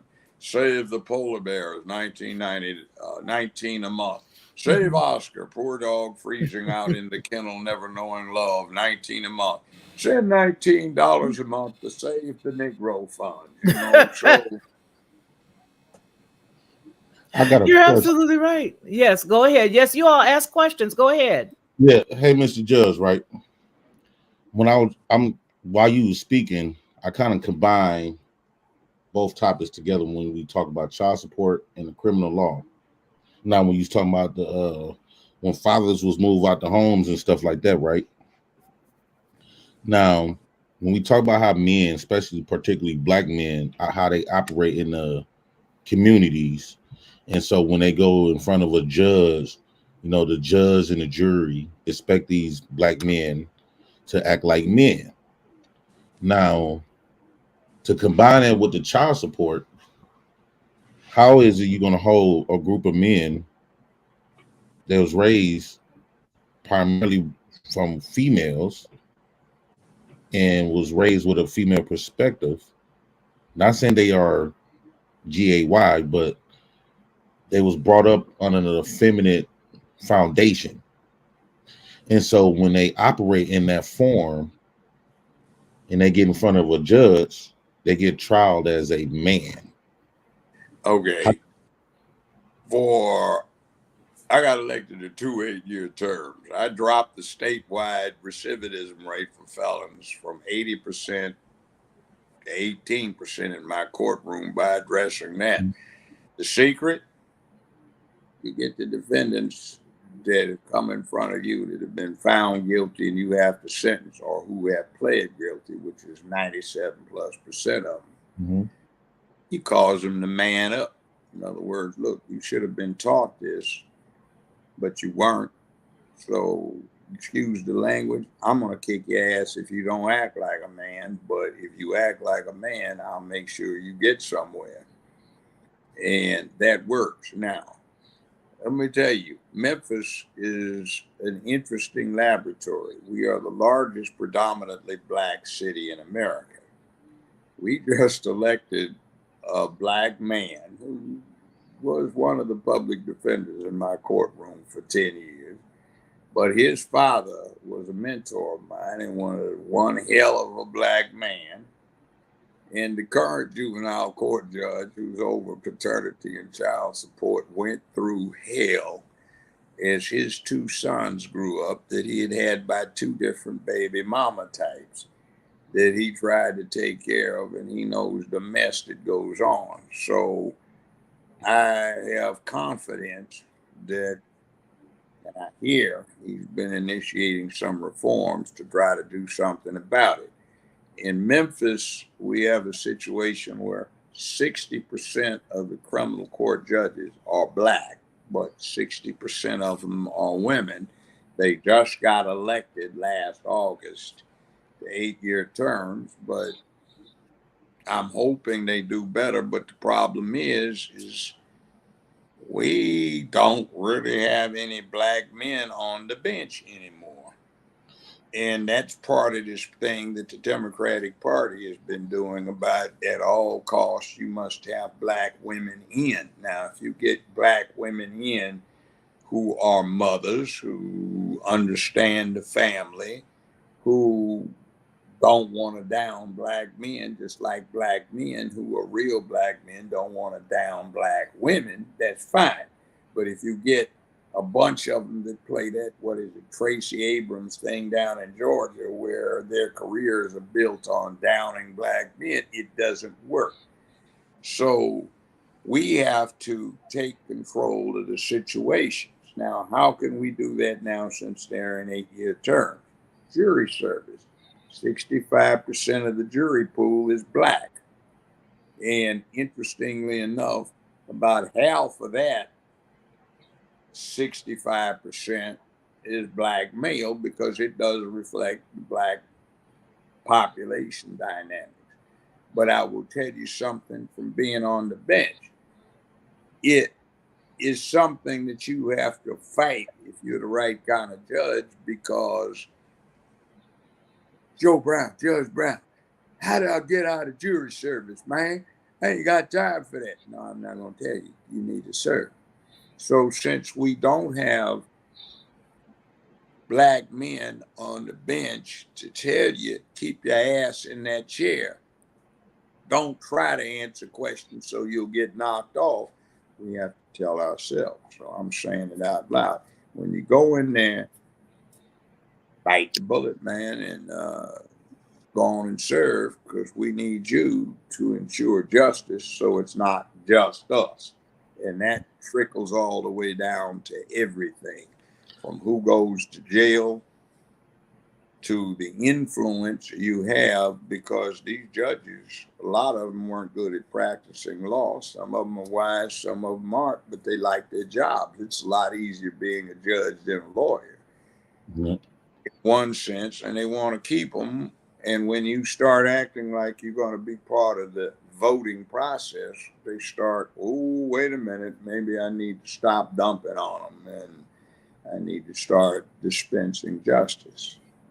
And that's what I was thinking about earlier when we talk about the jury, right? In my city, well, in my state, Wisconsin, I always see the courtrooms right. And one day I just went up there. I live across the street from a DA, and he got a black wife. He a white man with a black wife and stuff like that.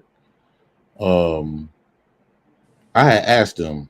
I said, because every time I see black men in the courts, you automatically know they're gonna get found guilty. And it depends if they got a whole bunch of money or whatever. But a lot of times you could just about tell that we're gonna get found guilty to, to the point where if we do commit a crime or whatever, we automatically take plea agreements.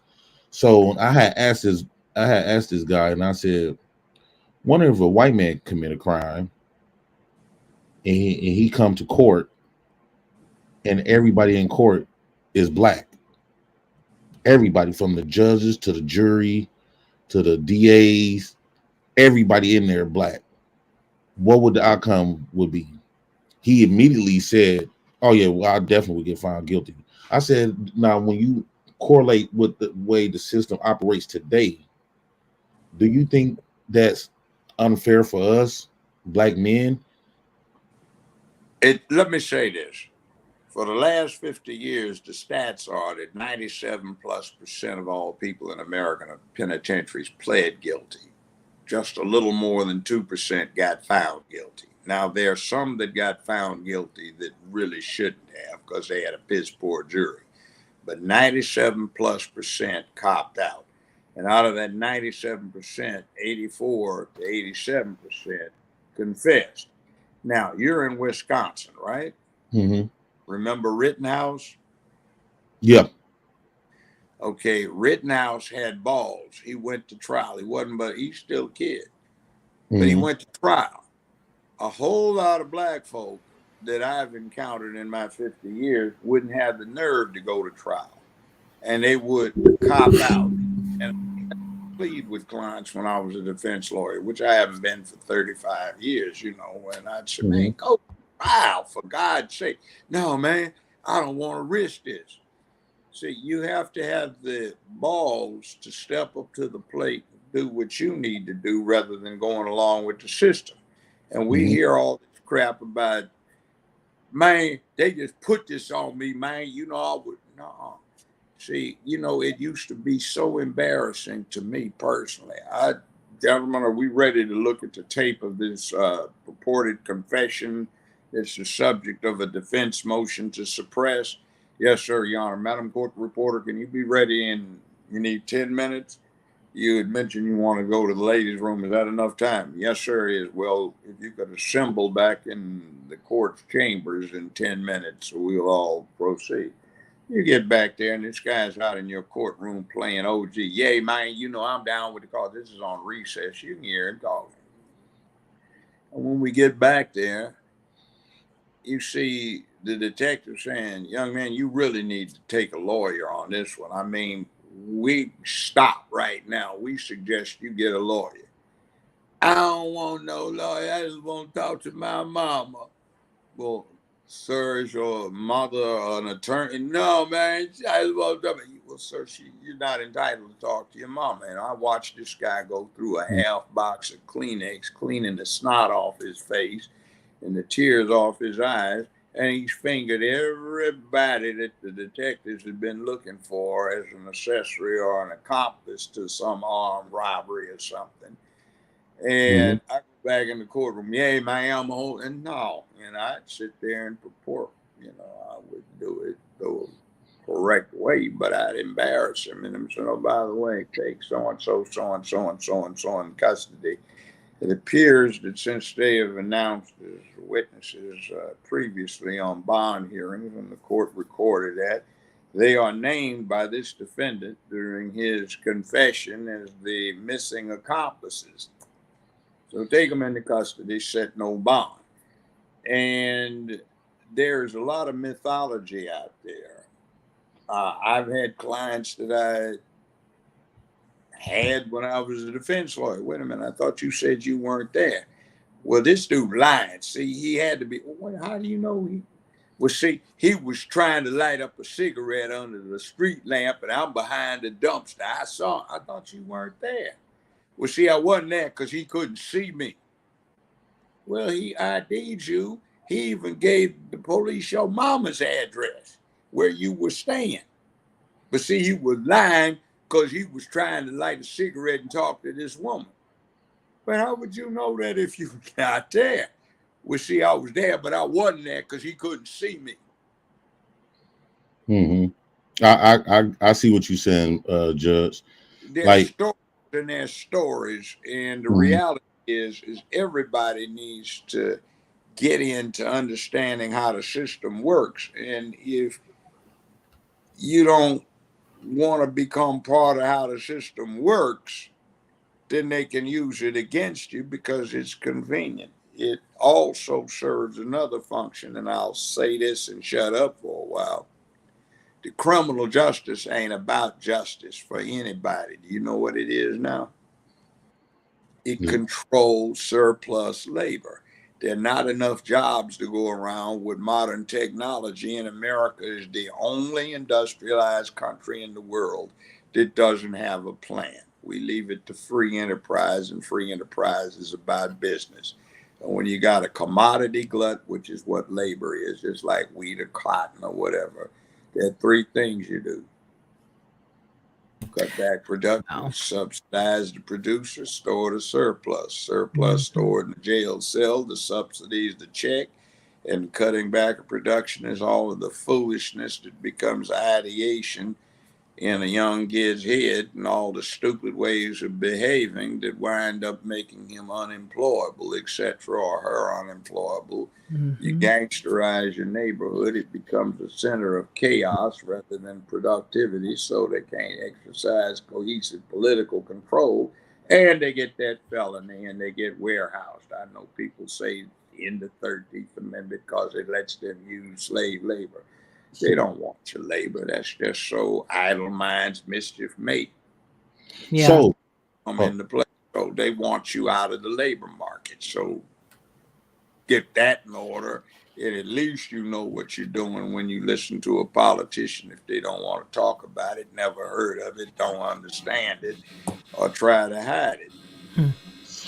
Wow. You know what? I want to ask Flow State, how are you? It's great to see you. Become the extremist, you say. Okay. and today that could just be saying what is. You are an extremist because you say what's the truth. Gee whiz, it's light outside. Somebody comes up and says, that offends me. I don't think it's light. I think it's dark. Well, it's that's the sun. No, it's dark. So even that could be considered an extremist. What say you, kind sir? It's good to see you. Good to see you again too. I have a question about how people are supposed to take things to trial when really it's an economic pressure system, right? So just for a little background, I've been on the other side of the bench. I've got a drug felony, and in my experience, what they're doing is people get arrested and they get put in jail and they get charged with far more crimes than they've actually committed, or with the expectation that they'll plea out. If you're sitting in jail and you've got $100,000 bond, you have no income, you can't afford to retain on an attorney. So then you get a public defender. And in 2017, when I was looking at some charges, if I recall, the public defenders were allotted $379 per felony case they took. And the state has, well, unlimited funds to prosecute. So it's sort of asking people, asking fish to fly to say that they should fight it when you can't. Let me say this. First off, there is a thing in American law, constitutional law, about the inequities of poverty. Somebody needs to take this up while somebody else is attacking it legislatively so that there was an equalization of funds available. Now, let me say this. Earlier, I was talking about lawyers and their actual abilities.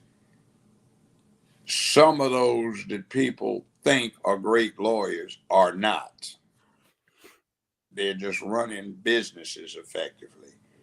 The best record in the state of Tennessee over a 10-year period was one of the public defenders in my courtroom. He had 64 serious felony trials, which included first-degree murder. He got 61 outright not guilty verdicts.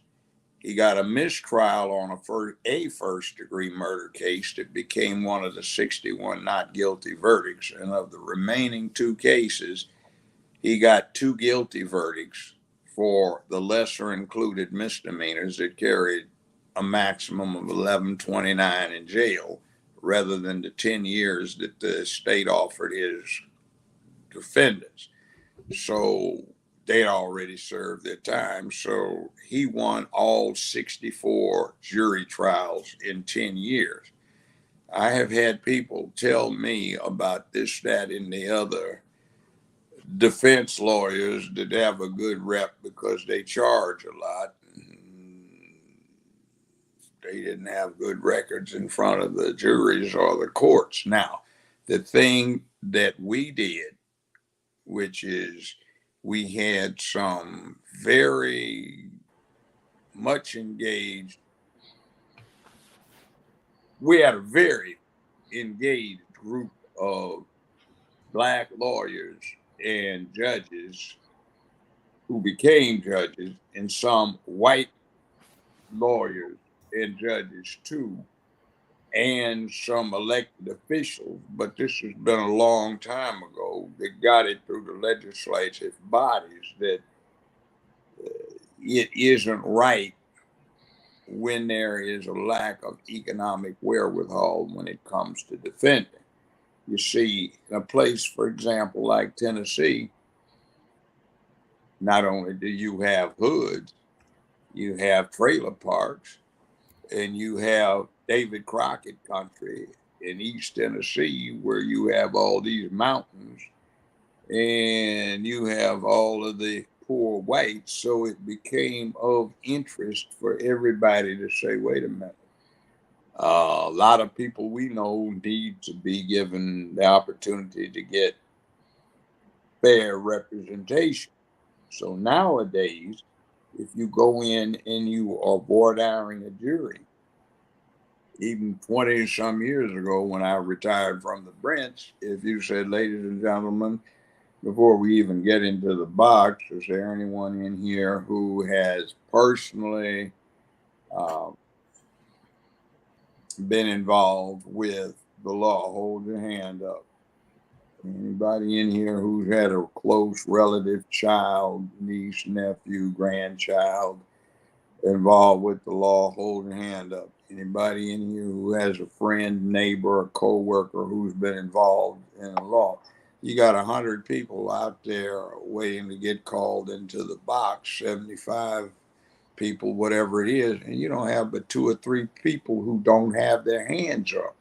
So that's white, black, brown, red, yellow. So right now, things have gotten so ubiquitous that if anybody asks, they will quickly discover that it's almost a universal experience for most people, though they don't talk about it. The media never mentions Exactly. it, that they have some experience, but nobody's doing anything with that, because it's a hell of a lot of difference if you say, okay, damn near everybody in the district that you represent has had some kind of experience with the criminal justice system, one way or the other, so they will understand that there is a need for equalization of resources because too many people of whatever ethnic group are finding that nieces, nephews, grandchildren, children of friends, associates, and co-workers are being snatched into the system.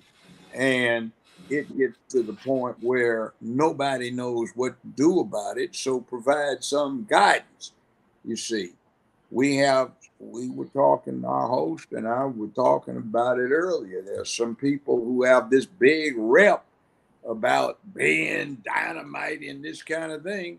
And question asked, well, yeah, that sounds good. How many cases have you ever tried in front of a jury? How many have you won when somebody didn't settle with you? Mm-hmm. You Mm-hmm. know, but that doesn't match the public reputation. Now, I'm not naming any names, but I mean, we have to do something else because we have gotten this criminal justice system doing what it does to the point where everybody's involved in it. We even have to show you the gravity of it. We've got a former president of the United States that a lot of people still want to vote for if he runs again. They're talking about charging him with criminal offenses. Amazing. And that's amazing. So this thing has gotten to the point where something's way, way wrong when you want to charge a previous president with a crime and you got another one sitting in the White House that I know from being the last, well, the judge that conducted the moot proceedings on whether or not there was probable cause to believe that a crime was committed. When we went into 3 laptops, not one. By the way, the press keeps talking about Hunter Biden's laptop. It wasn't one, it was 3. And we went into those things because the repairman that testified under oath recorded them, got permission to do so, and there's probable cause to return a whole lot of indictments, but person sitting in the White House is the subject along with his son. There's another thing too. Article 1, Section 8 of the Constitution, Article 2 of the Constitution, particularly Section 4 dealing with impeachment, Article 6 dealing with treaties being the supreme law of the land. Right now, let's talk about Ukraine very briefly. It's in the news. Is what we are doing over there predicated on good diplomacy, or is it predicated on the fact that the sitting president has a pending multi-count organized crime indictment against him and his son in Ukraine that was published in November 2020? That would subject him to Article 1, Section 8, Article 2, Article 2, Section 4, Article 6 of the Constitution. And that last one says we have a treaty with Ukraine and with Interpol, of which Ukraine is a part, that says we will assist in the apprehension, detention, and extradition of criminal elements that have been indicted by other members. Maybe that's why Kamala Harris goes over there rather than Joe Biden, and why what you're looking at might be an effort to get indictment count, quite a many, dismissed for extortion, bribery, solicitation of perjury, solicitation of treason, solicitation of embezzlement and theft and other things that are pending against the person in the White House. See, maybe the problem is it's got to be an ideological thing rather than a race thing today, but races have been caught up with certain aspects of the ideology. You know what, Judge? I have to tell you, that's exactly what I was about to talk about. I was really about to say, I know that oftentimes each culture, each ethnicity will have their own ideology as it relates to police officers, as it relates to the court system. But I think that there's bad going on across the board. And it really does not matter what shade of the individual in this regard, because there are things that are going on illegal across the board. There are unfair things that are happening across the board. There are things that should not be happening that are to white people, to black people, to now, if you got a whole bunch of money and you got maybe your face is out there in the world and people can see you, you got a bunch of money and you may be of the correct hue on that day. Yeah, you are getting away with some things that regular folk would not get away with.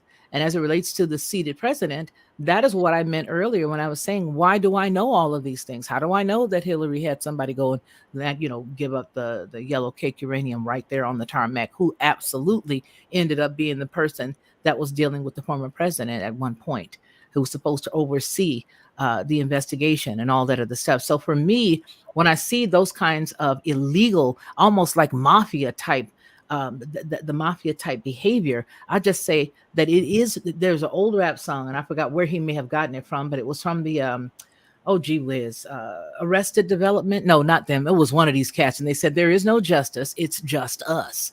When you consider who you're going up against and what they have to cover up, it doesn't matter what color you are.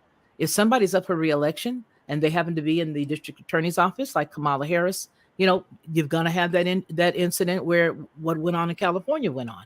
We had a lot of stuff in California when I lived there, where I was able to see and peer back to the things that she was doing at that point. And I'm like, how could anybody even want to have her on a dog race ticket, let alone, the, you know, vice presidency, because of all the filth that she did to people who were coming up for their time to be released there in California. It didn't matter what color they were. Please believe me, you all. It didn't matter if you were black, white, purple, or green. If you were ready to be let out, you wasn't going nowhere. You were going to sit there while those telephone or telecom companies got the use of you. And then after that, it was done. We even had documentation that showed what she was up to. But yet and still, these are the same individuals that come in anyway. So to me, it doesn't matter what the shade of the skin is, although, yes, historically, there have been some bad things, you see.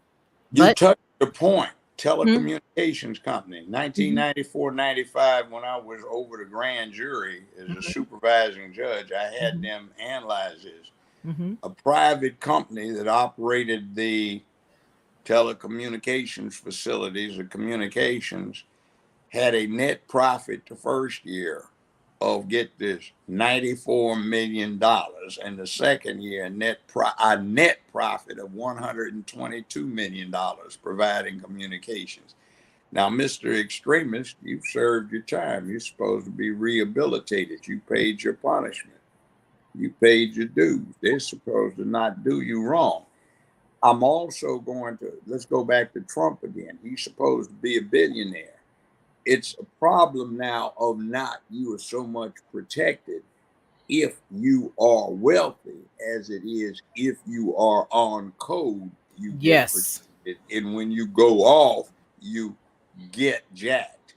Now, what is on code these days? That's the problem. Hmm. Because what is on code these days, let's break it down to the essence. It's about the destruction of the traditional family, the Yes, traditional sir. nuclear family. BLM, uh, BJ and I attacked BLM, and they've got that thing about reporting any attacks. He can tell you about how, as a response to what was starting to develop, these attacks, they dropped that what we believe, and they don't even talk about it now. But if you were for the destruction of the traditional nuclear family, and you've been after this for 50 years, so you can destroy the fabric of society, so you can do what you want to do. In other words, get your freak on in public and groom recruits. Then you do all kinds of stuff that looks like and is, in fact, total dysfunction. So we have on code and off code, and unfortunately, for 95% of the people in this country, being on code is not functional for that 95%. Can I ask a quick question? You muted, Miss Please Watson. do. Yeah, you please do. Okay, when we speak about the best interest of the child and stuff like that, one, I want to make this, just throw this out there: the best interest of the child, right? When we talk about child support, I thought the best interest of the child was to have the father and the mother, right? So when you do talk about child support, we automatically assume finances.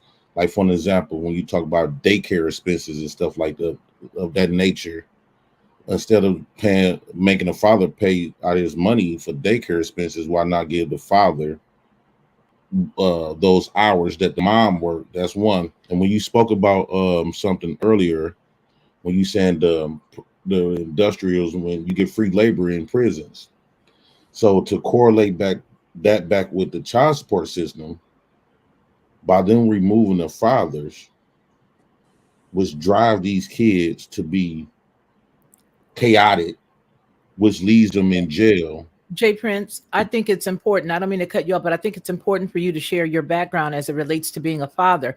You have custody of your children, which is an anomaly these days. But Mhm. if you would give that part too, so we understand why you're asking those questions, if you don't mind. Oh yeah.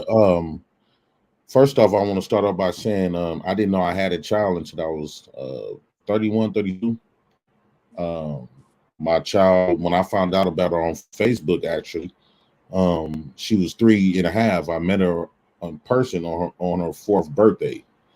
Now, during the time when I met her, she was in foster homes and stuff like that. But the foster homes was my child's mother's auntie, would stay side by side with her mom. And the moment I got involved, they immediately gave the child back to the mom immediately within the next week. And so they had this chips order, and the chips orders was actually yield towards for me. I was like, I wasn't the one, I didn't know nothing about it. I thought I was gonna come up here, be a dad, and I thought the course was gonna look at me like I'm trying to be a good dad. I quickly realized the course was treating me like I was the enemy. Um, and they have said some stuff. They was very transparent with me. I had a conversation with somebody working the system, was very transparent with a lot of stuff that goes on with the when you talk about the black fathers not being there and removing it. Um, I went through heck.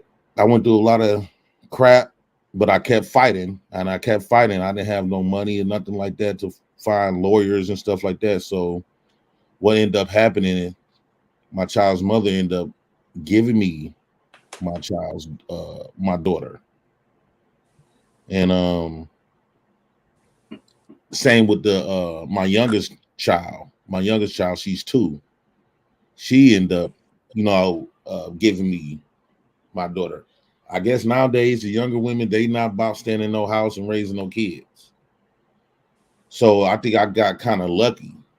But if it was left up to the courts, it just, man, it seemed like when because I try to change the narrative of black men being deadbeats, and I thought by the courts would see me trying to step up and be there, the judge would probably like grant me like no, but I quickly realized that they not really fond of black dads trying to step up because that goes against the origins of the system, is to, like you say, to destruct the black families. So the But more, go ahead. go ahead. No, because I wanted to play devil's advocate with that thought process right there. What if it's the opposite? What if it's just they don't know and they've not seen enough? And I'm totally just being a little thorn here. So there's no, so maybe they've just not seen any successful situations where they've had the dads take over. Maybe, or Let me maybe give they've just you, been used to giving the mom the break. I don't know. What do you think, Judge? let me give you a real anecdote. It was a case I was involved in years ago. Lawyer, I won for my client. They were trying to really screw him over. The man had a child, all right, before he got married. It was kind of an accident. He got drunk. She was a prostitute. She got knocked up, whatever it may be, because she looked at him as a college kid that had a future that she could go down to the local juvenile court and exploit. Well, she was. They got me involved. I engineered to get one of the referees, who actually is the father of the current, late father of the current new judge. And I wound up getting my client custody of his daughter when the mother was having problems with parole. Okay. He got the girl when she was just turning 4 years of age. He and his wife raised that girl well. I got elected to the bench. I was sitting as a judge. I couldn't represent him anymore. Well, I went to the celebratory party. She got accepted by an Ivy League school for admission as a freshman when she was 16 with a full ride. I got a call 3 days later because she disappeared. They took her down to the airport, put her on the plane, and she didn't show up. So they found out that the mother, who had gotten out of the penitentiary and gotten a new pimp, had decided that they wanted to get the girl back so they could get the child support coming in again. And the juvenile court had sent somebody down there with an order, and they removed the girl from the airplane. And she did not get to the college or the university where she had this full scholarship. And at 17, she was going to be a freshman.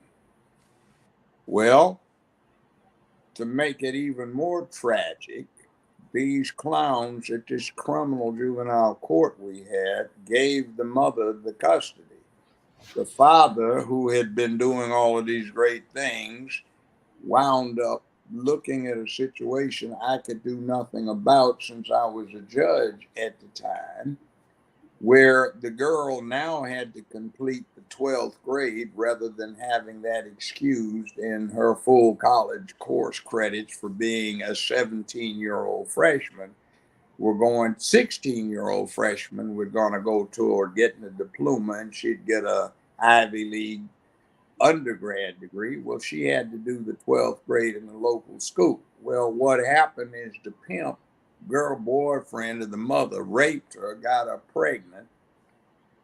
She got so weirded out that a year later, she shot and killed herself. Now, see, those were the horror stories that we have that get done. So it's a problem because today, based on what's been set up, too much of the child support, child custody picture is predicated on a code that is, it is our duty to destroy the traditional nuclear family. That gets rid of so-called toxic masculinity / men who want to be men. It screws up the family, which means that women don't get subjected to this slavery of being married, which means that anything goes, which means we can protect ourselves by having everybody else surrender their rights.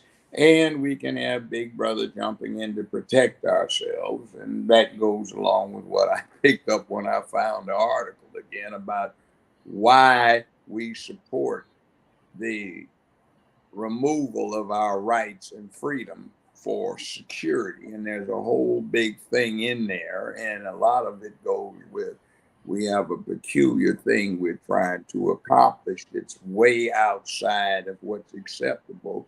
So when we destroy the fabric of the society we live in, those things emerge into other interests, and we can do what we want. And you can have Pride Day parades where guys up there with the bare dick swinging around, they can have children jumping up. Oh, mommy, it's so much fun to pull on it, which would ordinarily get somebody locked up. for a whole lot of things is now acceptable. And he declared, well, it says that it's a woman and it still swings and bounces, but that's supposed to be a woman, and motherhood is now to be suppressed by birth parent. And there's even a thing with one of these women's products company getting chastised for putting women's products on tampons and sanitary napkins as being Yeah. offensive to this crowd. So, When is this going to end? I mean, where's the end point? well, it's going to end because I sense a very bad backlash developing, and it's time for all of us to encourage this backlash so we can swing the pendulum from way over there back to the middle. What do we do? We're doing it, but we need to pick it up. We need Pick to up the start pace. talking about this thing. We need to realize that, BJ, you sent everybody the stats. Less than half of the percent, less than 1/2% of That's right. America is trans, 1% is lesbian, 1.5%, these are maximums, are homosexual male, about 4.5% are go both ways. And that in total brings it somewhere between 6 and 7.5%. So that 6 to 7.5% of the public has surrogates in Congress who pass legislation and a media that's 90% favorable to that. And they give the false narrative that half the country supports it, when out of that 6 to 7%, a lot of them don't, because they think the whole thing is a cult. And by the way, I make this distinction between homosexuality and LGBTQ. You can be a Christian, meaning gay, but that doesn't mean you support the cult. Like you weren't a fan of Reverend Jim Jones and drinking Kool-Aid at large outdoor church picnics in Guyana, no more than that makes you Islamic and support ISIS or Al Qaeda or Mm-hmm. whatever. Mm-hmm. Just because I still know gay people from 15 years in Hollywood. Mm-hmm. 90% of the folk in Hollywood are straight up gay. Mm-hmm. But a lot of them don't like the cult. Yeah. And I think it's only because of the fact that when I was coming up, living there in California, as an example, my mother was in entertainment, and we knew a lot of different people. We had people even in the church that we knew of that were a little unique to us. Um, but they did not That's lead with the way that of putting it. lifestyle. They didn't lead with that. It was they were who they were, and we never, it was not a conversation. The same way it wasn't a conversation if somebody was heterosexual. We never had those kind of under the clothes conversations. Those to us back in the 70s when I was coming up, those were conversations that you just didn't have with people. You didn't have under the clothes conversations. And that's an old statement, an old phrase my grandmother used to use. You don't talk under people's clothing. Um, and we knew what that meant. But back then it wasn't this agenda that was being pushed and crammed and rammed on every single platform, whether it be a commercial, whether it be a YouTube short or a TikTok short, or whatever it is. It's just being crammed. Even in a movie that you may be sitting down, cuddling with your husband or your wife, and you're sitting there watching a show, and then all of a sudden the show you thought was a good show, midway in, while they got you hold on to the plot, bingo bango, here comes something that you would have had to pay for and elect to see back in the days when we had on TV, back when it was just a little box sitting on the top. You had to pay for stuff like that, and you wouldn't pay if that wasn't something you were interested in. Well, now they don't care. They just slip it in on you. And I think it's because it is an agenda to have a weaker populace. That's my opinion. And my opinion is just that. You guys know I'm not saying anything in, but my opinion is that it is it's an agenda that is used to make sure that everybody has feminine energy. Whenever you find an environment where you got a lot of females or female energy, you're gonna find some confusion.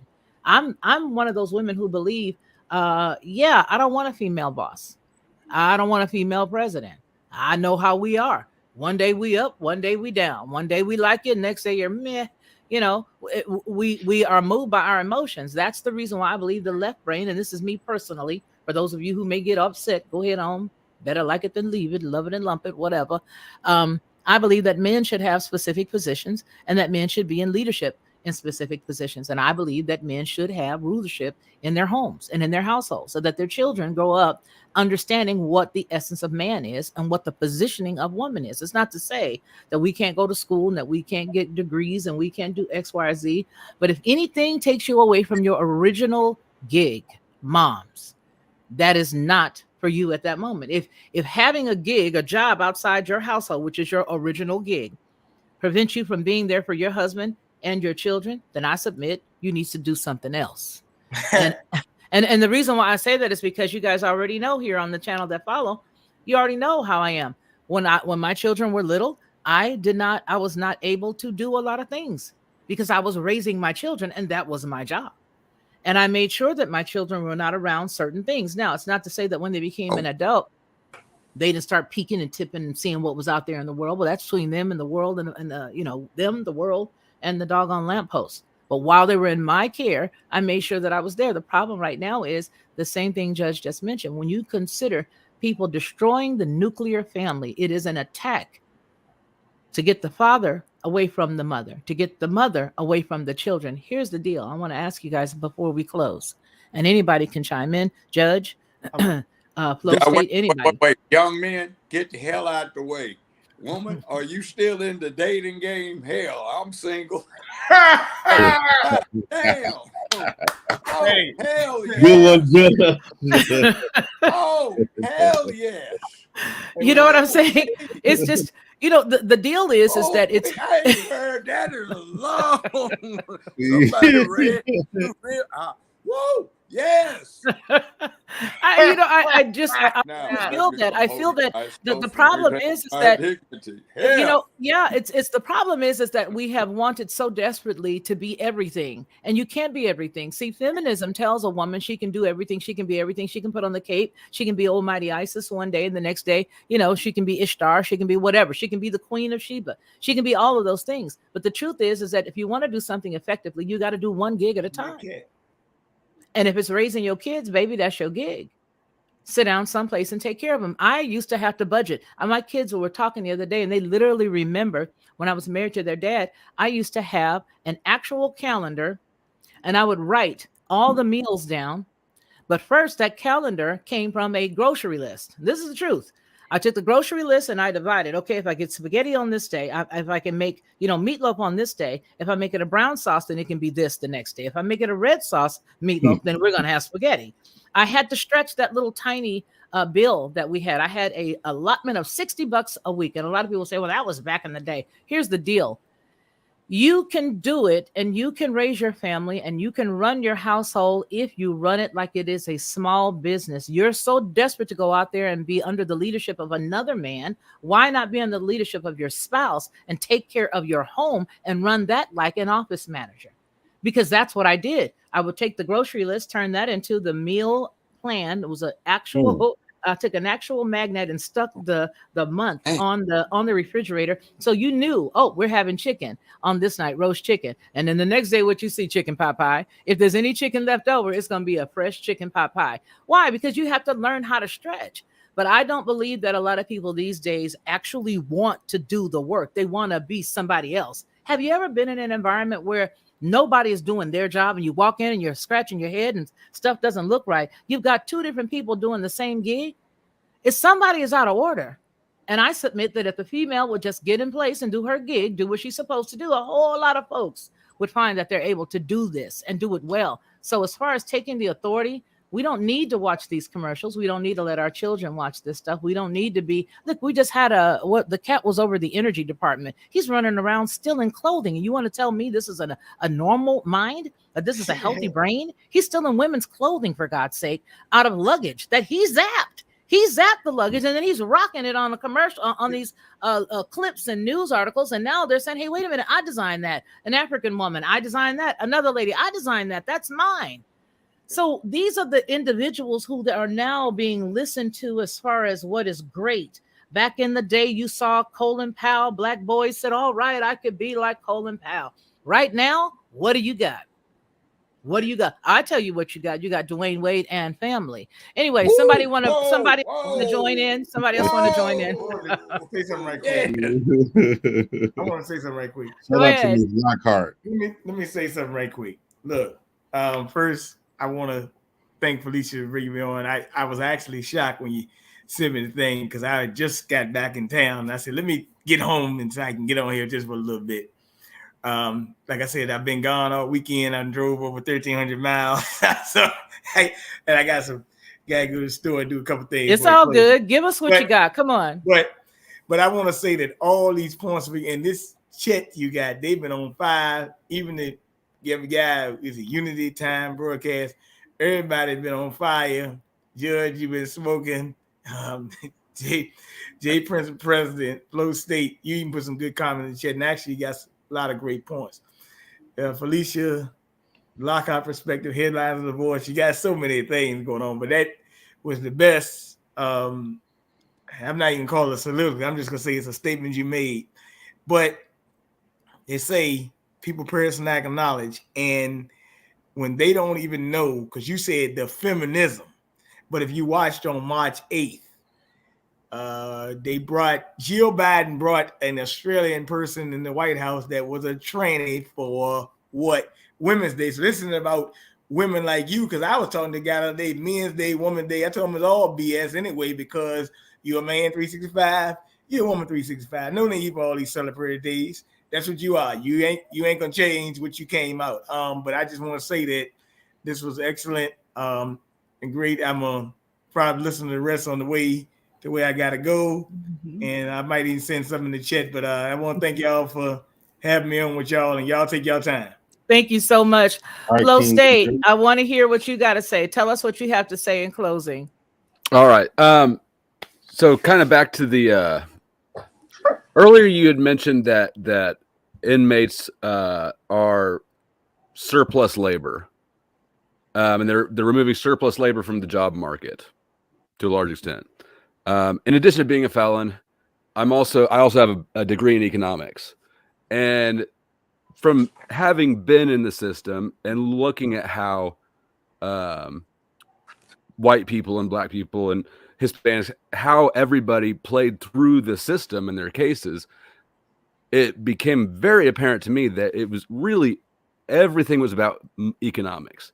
You've got a prison industry, and I do agree that the inmates are supply, but there's demand for them. Contracts with the prisons.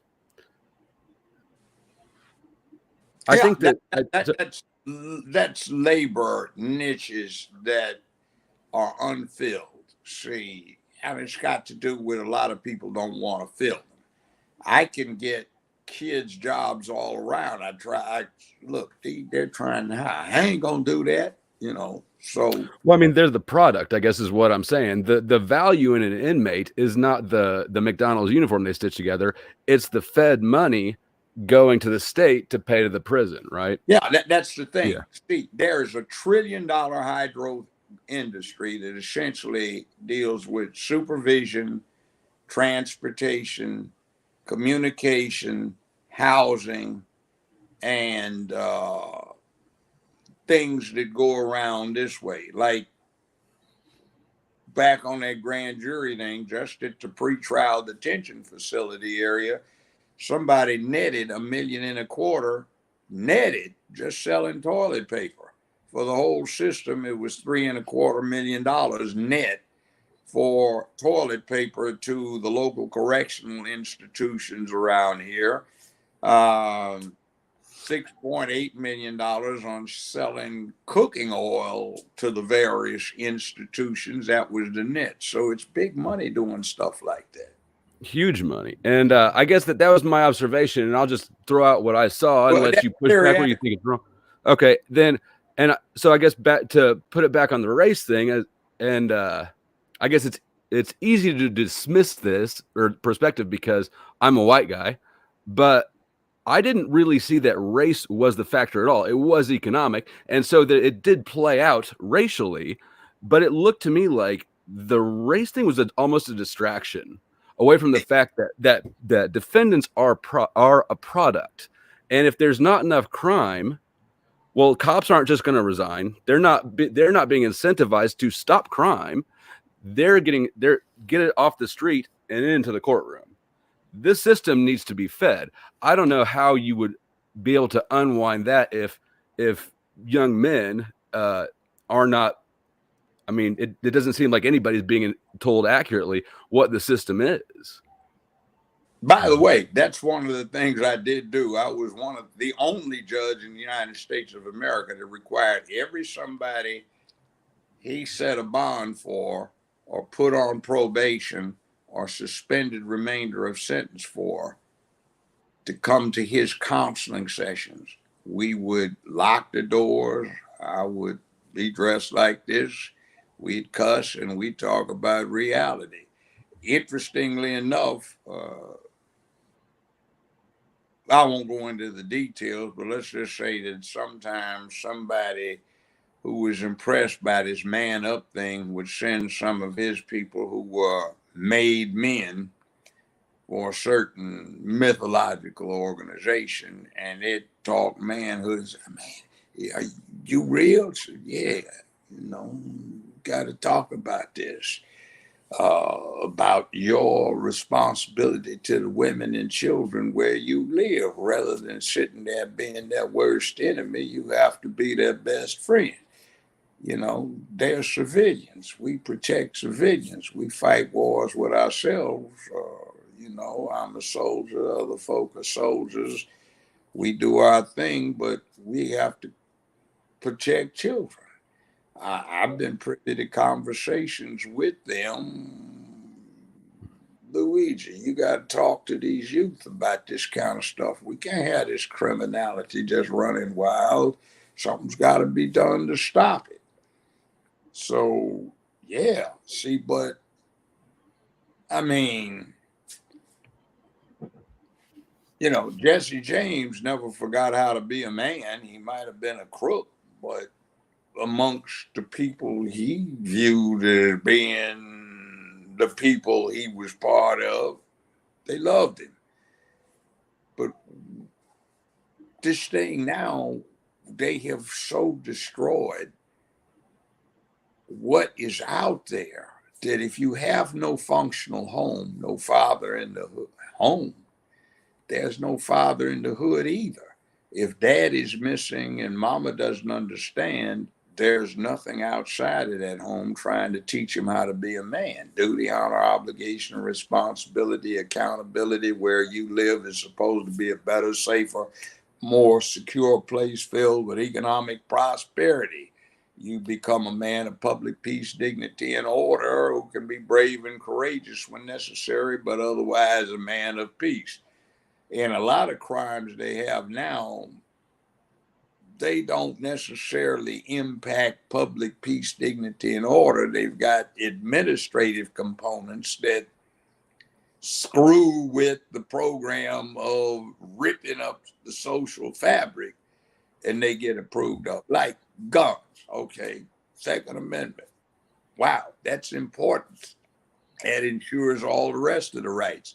This system is built on people being part of the process and protecting themselves.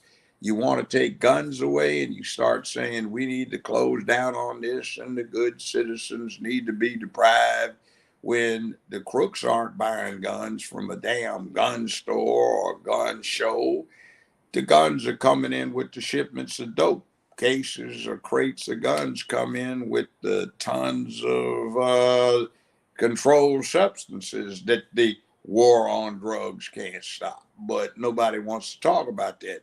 You also get into the fact that a lot of the real hardware comes from South America that went through Inter-Armco in Virginia, where the U.S. sent it down there, and that comes back now with the shipments of cocaine, or from Israel. It comes in terms of captured Arabic Kalashnikov material along with the opiates. Same thing with Afghanistan, Korea. They have their own indigenous manufacturing set up, Daewoo, Daewoo, and they're sending back American supplied military equipment along with the opiates. Why? Because it was supposed to be used for black ops to deal with communism, now terrorism, and now it just happens to serve great utility in tearing down the social fabric. So that's never discussed in the press. It ought to be, but very few people are in the know because the press now is no longer what it used to be. The press used to be a group of guys that would hang out at the bar and discuss with the longshoremen what's going on because they're drinking at the same place. The guy who was working on the sewers or driving the buses. And now these elitists, they sit around in the 5-star hotel bars, sipping malls. What's going on down there on Broadway? I mean, the distressing things, don't you? Oh, by the way, Yeah. those wafers are so delicious. The little pink yellow. Pass them in. Oh, the sausages are superb. You know, like what the hell? Mm-hmm. Oh boy, Flow State. Thank you for your question. I'm gonna let you down now, and then I'll go ahead. It's good to see you. Next time we come up, please make sure you Hey, grab that hey, link. I love do it when you're me a favor. here. Give everybody my number and have them Oh yes, I will if definitely they do need that. to touch. By the way, I'm trying to recruit a brain trust so we can get what we need in Memphis working for the whole country. Okay, definitely. Flow State, send me an email. You know, my email is in the thing. Send it to me Okay, so that I can give you Judge's number. I'm going to we'll respond in do. that email. Okay. All right. Okay. Thank you. Thank you for Good talking to being you here, guys. Precious. It's good State. seeing you again. Now, Jay Prince, what say you? What do you got to share with us before you leave? Do you have a really just a good question or maybe a statement or something like that? I'd love to hear Judge's take on it. Well, I think I got like two statements. Okay. One, I like the idea when he was talking about the dogs. I think how they treat the people in the black community like straight hungry dogs, and expect for them to act like dogs that was raised in a beautiful family. Expect for those dogs to act and behave like the ones that was raised in a beautiful family. That's one statement. And two, to bring it back, when you talk about like the streets and stuff like that in the black communities, um, by removing the father, the streets become our fathers. The drugs, the Wow. guns, the that's all the prosperities we get, and then when our street father want to discipline us, they go to prisons. um I think in another idea, they taught, they removed the father. That's what I was talking about. You can't treat them people that was raised by, without a father, treat them like something that they are not mentally, because the idea that we thought was a man was Jews, boys in the hood, minister society, gangster rap, uh, just criminals. So, and on top of that, our education system never no black men there. So we never was shown what masculinity looked like for us, and so we adopted. Not only that we didn't know what that looked like. A lot of us black men was inferior, especially when we go around people that were raised around fathers. And to overcompensate that, we tends to go leads towards our violence, uh, crime, and stuff like that, to make us feel like we macho, but really we feel like we a feminine man inside. So when we come in front of a judge like yourself, we get handled like something that we never even knew. A lot of us never even knew what a man was, or what that looks like. And the world is treating us like we supposed to know. Just because I turned 30 years old, that don't take away of how I was brought up and the information. You know, when I think about blacks, when I picture my when I close my eyes, and you was to ask me what is a black man look like, only thing I can think about is jail, crime, poor, beat on women, deadbeats. I mean, when I go to my ancestors, slavery, poor, all this other stuff. So this is a personal thing from what your perspective, right? This is what you've seen as you've That's grown up. yeah, that's in a lot of my relatives and guys I knew from the streets. We wasn't shown that example. So if we do something wrong, like the dog analogy I got, I feel like I'm a stray dog, a stray hungry dog. And when I go to the courts, they're gonna treat me like I was a beautiful dog that was raised in a good community. That was raised properly, always fed 3 times a meal. I mean 3 meals a day, basic needs and stuff like that. They don't treat us with empathy and understanding the difference between being a poor dog and the ones that was raised Well, correct. let me ask you this: would you say that based on the fact, okay, you were raised in Wisconsin as well? You were born Mhm. and raised.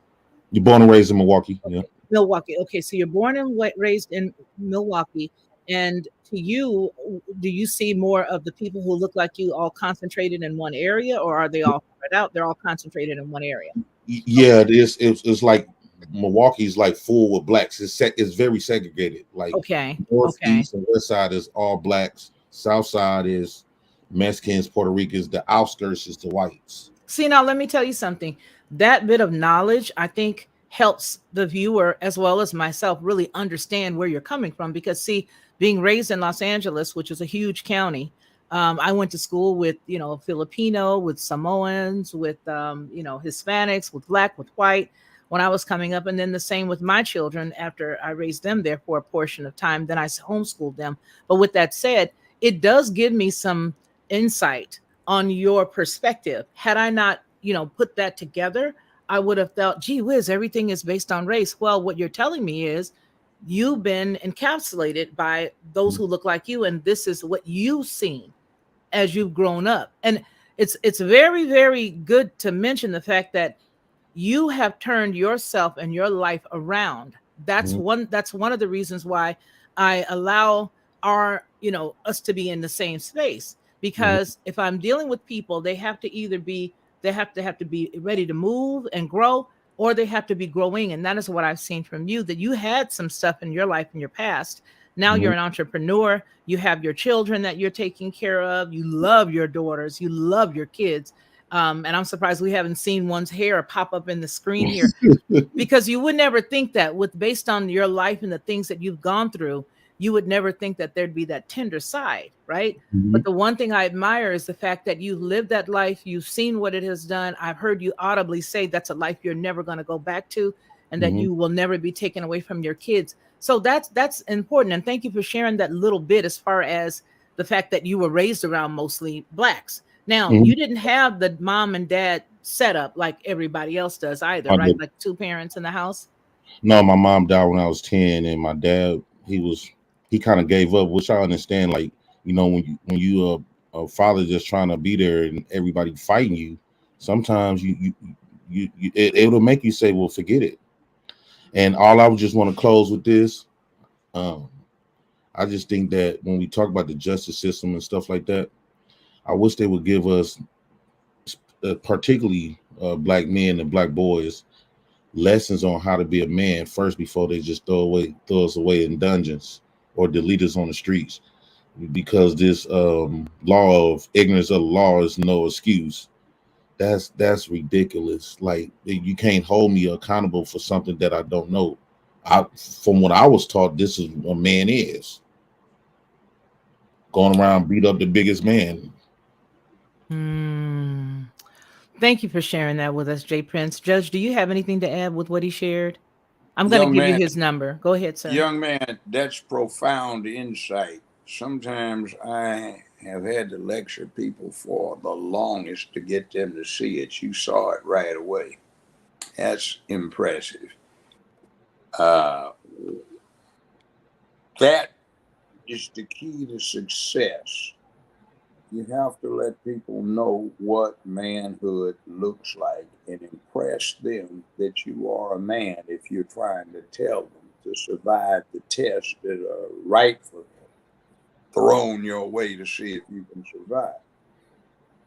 Right now, I get people who have a lot of gray in their heads, gray beards, and they walk up to me, Judge, you remember me? No, sir, I don't. You gave me some time once. Did I give you enough? Yeah, but see, it was that thing about manhood, about looking in the mirror and demanding of yourself answers to the question that you ask yourself, Your Honor, about were you a man yesterday? Gonna be a man today, or you gonna prepare yourself to be a better man tomorrow? That saved me. It's been 29 years since you had a hold of me, and I've got grandchildren now. Had one wife the whole time. We've got 4 children. All of them are doing something in life, and thank you. And I've tried to pay you back by having 11 or 12 youth in the neighborhood that I'm trying to teach what you taught me. See, that manhood thing is so damn important. Now, a lot of us would like to be individually where we'd like to be as fathers, but we can't. But that doesn't mean you can't be fathers for the whole thing. See, if you want to have a hood that is a decent hood, you have to put manhood back in the hood. And if you can't get it in the individual family, you need to put it in the neighborhood so the neighborhood percolates back into the family unit and it becomes the thing to be. A fad can start in as little as 6, 7 days to 6 weeks in America now, and we need to make it a fad to put the family back together. We need to start saying that ain't cool, man. That is not cool. We need to get off of this thing of having something handed, whether it is an accustomization to the man handing it to somebody or somebody standing in to be the wrong kind of man systemically and handing it. Is like, I'm all for reparations, but I don't like this phrase. Just cut the check and everything's going to be all right. No, it ain't, because there's a mind thing that has to go with it. What are you about? What do you stand for? And then one thing we lack as a black folk is this thing about having the courage to collectively be willing to die for something rather than dying because we hate ourselves and we don't care if we're here or not. Now, back to that dog analogy. You get 15, 20 dogs that aren't in the same house and you put them into a group, you expect conflict, right? Mm-hmm. Place called a Little Nell in Aspen. Me and my ex-wife had a place up there for about 12, 14 years. And I'd spend all winter up there. Hell, I got so I could ski and found out there's some dynamic black skiers, by the way. But we'd go to the Little Nell. There'd be 200, 300 people in this bar area after the ski day was over. And there'd be 25 dogs, and the dogs sat there. They recognized people they knew. They'd wag tails. Everybody knew the dogs, and the dogs would cooperate with each other and act just like people. Well organized, well trained, mannerable people.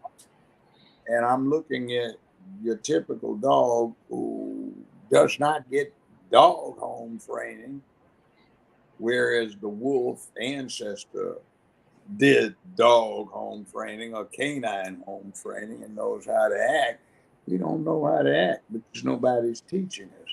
We don't have something I had, and I came up in the 50s, and I was out of high school in the 60s in college. But our school teachers, a lot of them were men. And some of these men were in the 761st Armored Regiment, the Red Ball Express. They had been 332nd Airmen, 477 Composite Group Airmen. And these guys killed Germans and Japanese, and you didn't mess with them, and they're teaching you. So it was none of this, I'm going to get in your face. We wouldn't have even thought about that. And they would have snatched you if you even looked like it. What you looking at, boy? Talking about, you got a problem here that we need to deal with? No, sir. No, sir. You don't act like it. Act like a man, boy. Men don't do this. You need to learn how to take orders so one day you can give them. All right. Yes, sir. Okay. So we didn't do that. And now you don't get men teaching kids anymore.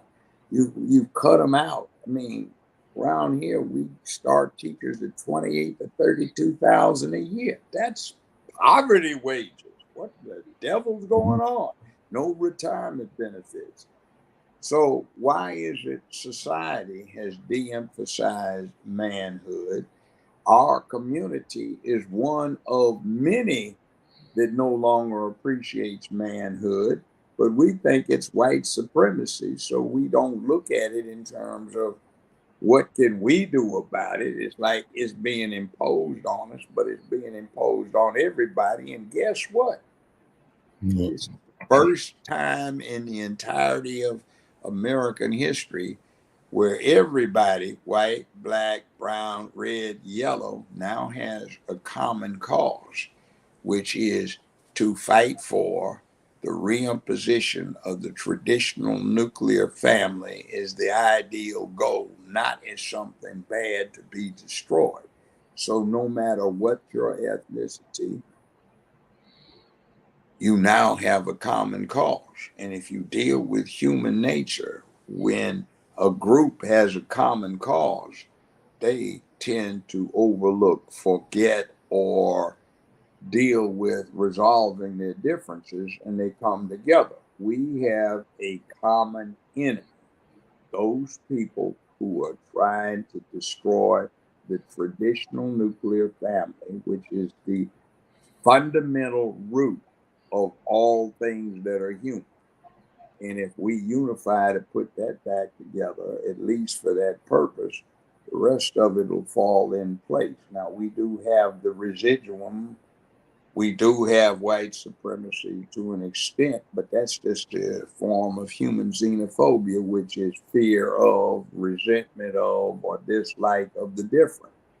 So if we put the differences aside, the differences become small in comparison to this one. We're all humans and we're all for the traditional nuclear family, manhood, womanhood, whatever. And we now can get to the point of telling people on our side, hey, truth has no faith, but truth itself.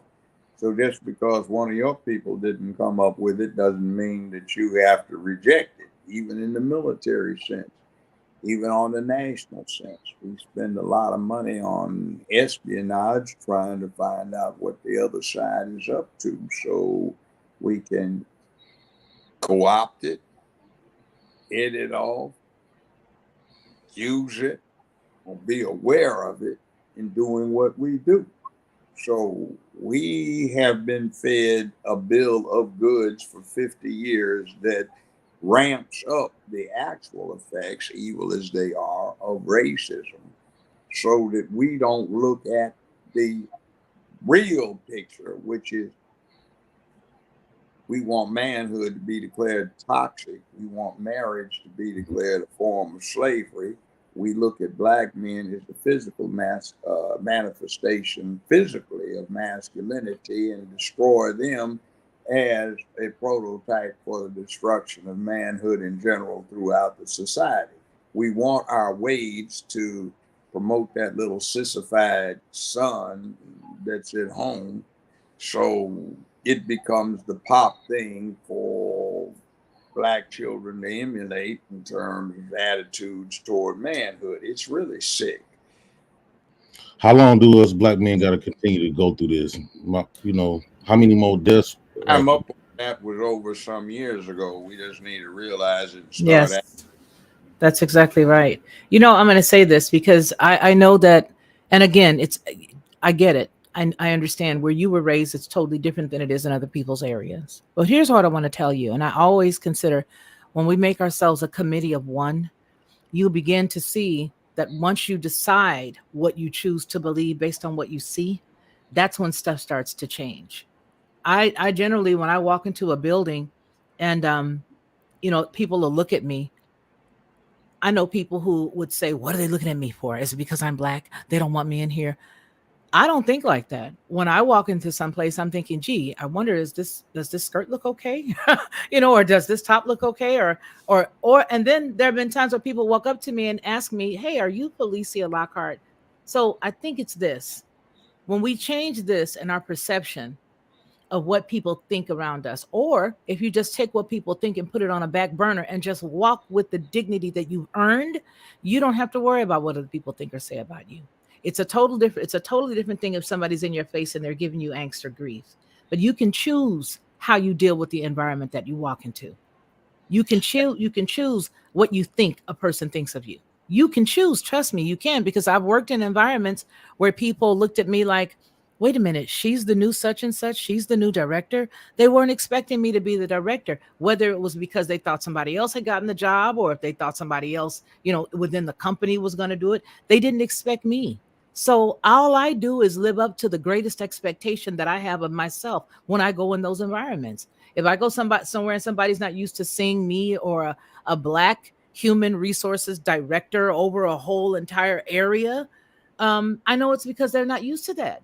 And so I just continue to walk in greatness. And then they finally realize that I'm just a normal person, just like they are.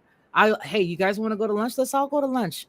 Let's all go to lunch. Let's get to know each other. I think I we can was cross those barriers by getting to know one another and to take down the barriers ourselves, to drop our own rocks. Because I'm going to tell you something right now, Jay Prince. A lot of stuff right now in the media is being formed and shaped to make individuals who have had some brushes with some pretty mean or gnarly people keep their dukes up. And if you walk around with your dukes up all the time, you're going to have a fight. So the best thing to do is to remember, hey, you know what? I dictate what I respond to, and I dictate how I respond to situations and people. All you have to do is make yourself a committee of one and decide that that day and that time you're going to see the best in everybody. I know this seems like an ice cream fantasy, but I honestly and truthfully believe that if it didn't work, I wouldn't be telling you about it. It's worked for me. It's worked for me. Now, yes, there have been people that I've run up on that have been racist. Sure, there are. And I've sued the snot out of them. Okay. This is public record. Sued the snot out of them. When I you was come in so at, oh my bad. well, let me just tell you this. When you're dealing with human resources, when you are dealing with law, when you are dealing with those types of things, you know how to deal with circumstances and situations. I don't walk around with a black girl chip or a Native American woman chip on my shoulder. I don't. I knock all of that off and I walk with my head up because I know who I belong to and I know who I am. And since I know who I belong to and I know who I am, I don't have to act like those who think that they are less than. You see, those types of things that they're putting in the media right now today are telling you that you are less than. Even when they say we want to give you critical race theory in school. What do you mean by that? So you're going to teach me that I'm less than and that I need a hand up because I'm less than, right? You're going to teach That's me. deep. That's the best expression of what's wrong with it I've heard. Yeah. It's like you want me to believe, you want somebody to bow down to me because I am less than. So if you buy along with that and you say, well, yeah, they should give us this or that. Why? No, no, no. Please don't do that to me. Let us all start at the starting line at the same time. Do not give me any, don't put me any blocks in my path. Don't put no blocks in Susie Q's path or Bob's path. Let us all run this race together. Shoot the gun. Let's go. Let me race. Let me do what I do. Don't put any color barriers on me and tell me that because I'm a copper colored woman that all of a sudden you got to give me something for me to win. No, no, no. Move out my way Can I and I can interject win. Yes, something? sir. Please do. Young man, I like the way you think. You're going to be dangerous. But let me say this. Look, let's say you're in a group of white men. Hmm. The second person that looks like you that walks through the door is Shaq. And then the next person that walks through the door in this group of men is LeBron. The next person that comes in is Magic Johnson. Then the next person comes in is Kareem. What do you think the white people in that room, if they know who they're looking at, are going to assume will be the next black person walking in through that door? In other words, a badass that has done something that is worthy of recognition. You see, we feel that when we walk in, that we're going to be looked down on because of what we are, but we forget that that isn't always the case, because what we are is not something to look down on. Now, our problem is to convince that we haven't convinced enough of us that we are this kind of person who should be looked up to start acting like it.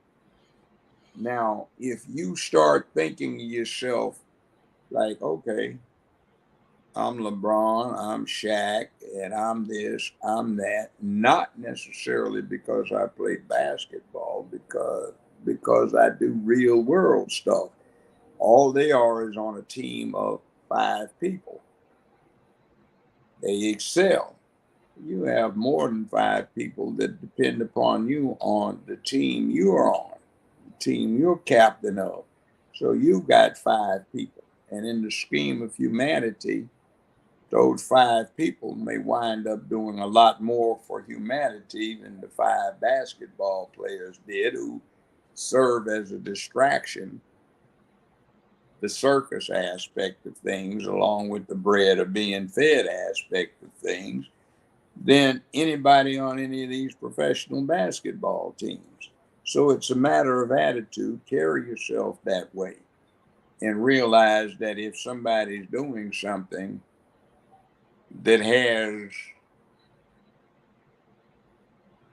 an ability to be ranked, we can come out on top. I just talked to a bunch of the wives, and one of the 2 surviving Tuskegee Airmen yesterday for a long, long time. One of the ladies died last night. She was 101. Mm-hmm. They all talked about the need for husband and wife teams and some of the things that they accomplished. We still need to thank them for, because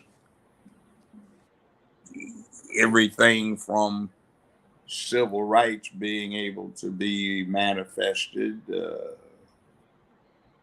some of them started, to doing what they did about setting up excellence, to coming up with programs and assembling grants to help Black children and Black families. We still owe them. But this thing about putting the family back together, they are very passionate about that. They exhibit how it's supposed to have worked and how it did work. And remember, that is a cause. You are acting as the father for your children. They need it. Mm-hmm. Just think about what you have said about all of the other putative Black fathers who've been cut out of doing that, and dedicate yourself to being louder about what you have to say than you are right now. We need to hear it. And you put some things brilliantly. I mean, I'm 75 years old. I've never heard them put to me better. And let me say this: out of every 100 people that I'm acquainted with, I'd say about 97, 98, 99 of them would agree with you. But you don't know that, because you get told a bunch of lies otherwise through this propaganda engine that what you say is off kilter. Mhm. I know, and in the back of my mind, I know some white people would have loved to have heard what you had to say, because they agree with you. I know some Black ones, some Native American ones, red I'd call them. I know some yellow ones, they're Asian, who would have loved to have heard it, and some brown ones. I know some Mexicans and Puerto Ricans who would have loved to have heard what you had to say.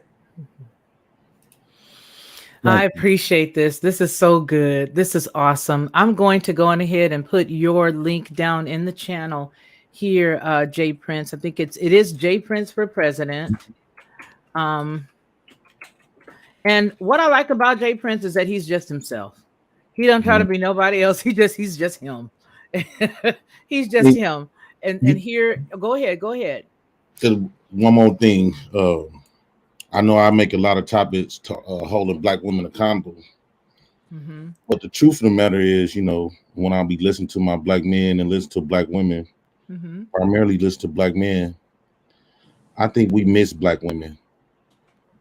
Uh, Also, we even though we miss them in our hearts, that nurturing when they used to nurture us. Um, I think they gave up on that. well, Uh, you might be right, but I think what it is that we, as Black women, have always been looked at as nurturers to everyone around us. Whether it be when you have back in the slavery days where the Black woman was taking care of the slave master's children and then her own children and respected the slave master at the same time.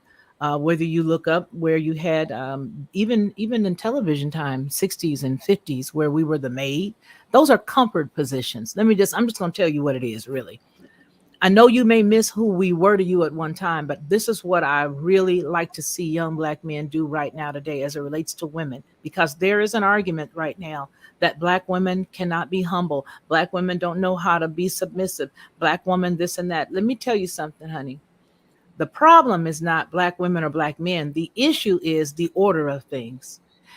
There is no reason if I'm dating you for me to treat you as you are my husband. Why? Because if you're my husband, then I'm going to be completely yours. There'll be no one else that could ever come around me, no one else that could say anything to me about you or to me about you or anything. It's just me and you.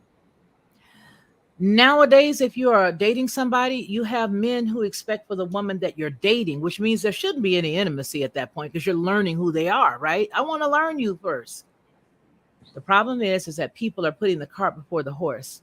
And instead of just slowing it down a little bit and getting to know that person, find out his middle name, ladies. His name ain't Pookie. What's his real name?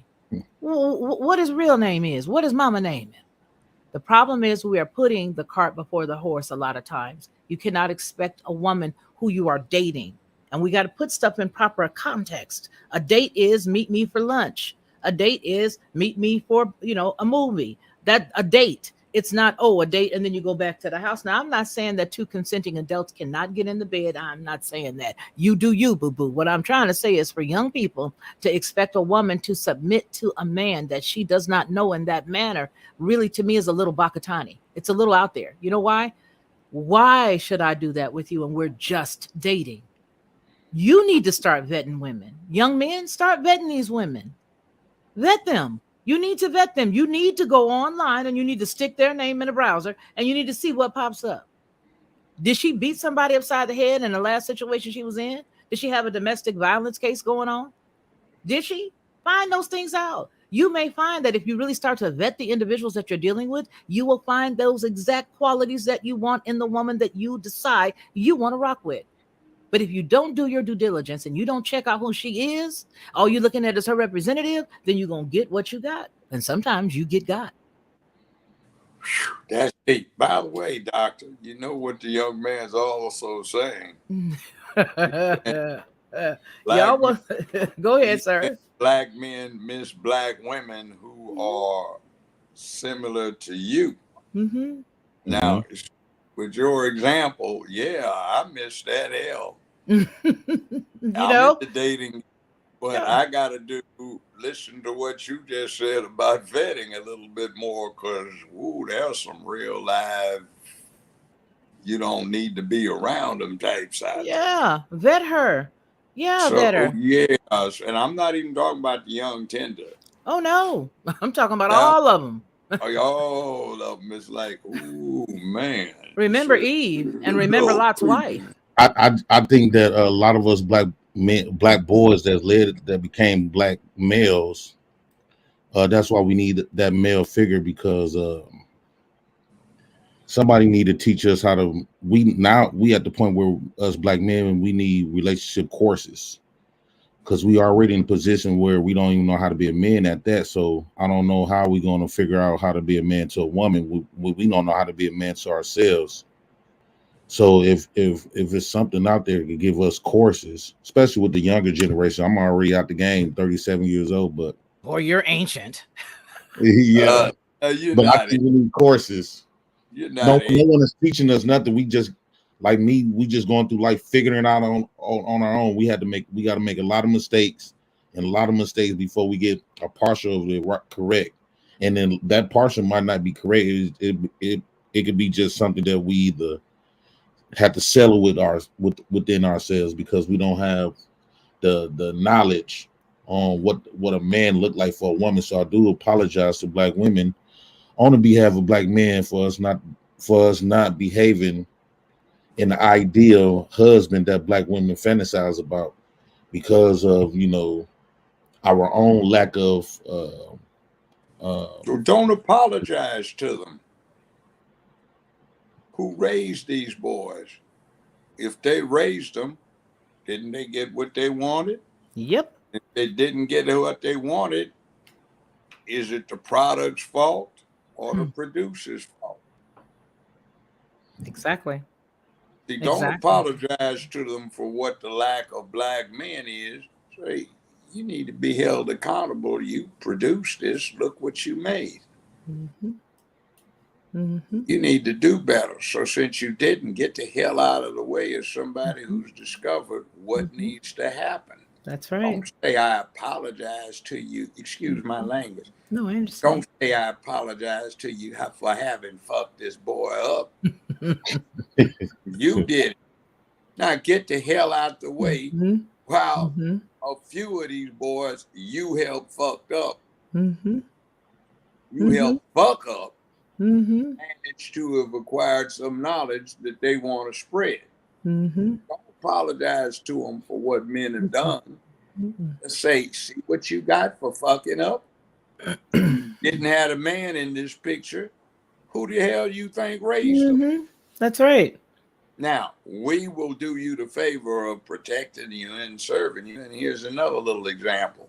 These kind of small things. There was an incident where I was talking to some young men, and we were down in the hood. It was getting a late evening, and some stuff started going on, and it looked deep. And these young men were talking about manhood. I said, you don't understand what it's about. So when this stuff started going on, there was some shots being fired outside, and it looked like some people were rushing to the door. I said, Oliver, if you go in the back room, I got this. So they did. So when I told them it's cool, come on back out. One of them said, why'd you do that? He said, because I'm a man. I'm an old man. You have future. I've already lived a very exciting life. So it's my job. But, well, I said, that's a man thing. That's what I've been trying to teach you. Now, I didn't arrange that. I thought it was real. You thought it was real. It just didn't go down. But man's supposed to stand here and do what I did. That's an example. Now you get it. But you see, that's what it is. So don't apologize. Inspire to say, you didn't know how to do it. Maybe I do. So get out the way so what needs to be done can be done. You disagree, Doctor? Oh no, I love it. I love every inch of it because that's exactly right. That's exactly right. Jay Prince, thank you for being here. I put your name and everything inside of the in the chat, and so that way everybody can find your channel. And I'm so glad that you got to sit with Judge and I today. You are always a refreshing person to be around, and I will be sending you his number per his request. You take care and take care of yourself, okay, Jay? Thank you, Joe Brown. Yep. Yes, sir. Bye bye. Oh, Judge Joe Brown, thank you. I took so much of your time, but I appreciate you for being here with us. It was outstanding as usual.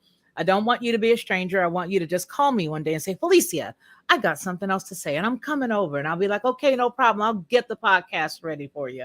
But I appreciate you for being here, let's sir. talk and discuss these philosophical matters.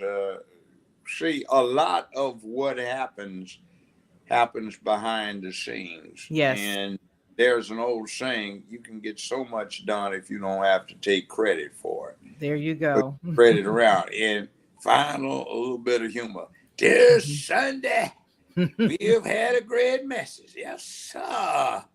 The lady been called on. She been spreading truth. Yes, I have heard the word. Oh, hallelujah. Now, we got to say, when we leave here today, we have had the clouds part. The sun came out, and the word has come on to us. If we need to shout it out, yes. Yes, yes, yes. Shout. Come on, sister, give us over here from the choir. A little of that organ music come in. Get a little of the Hammond. Yeah. Oh, yes, Lord, we have had today.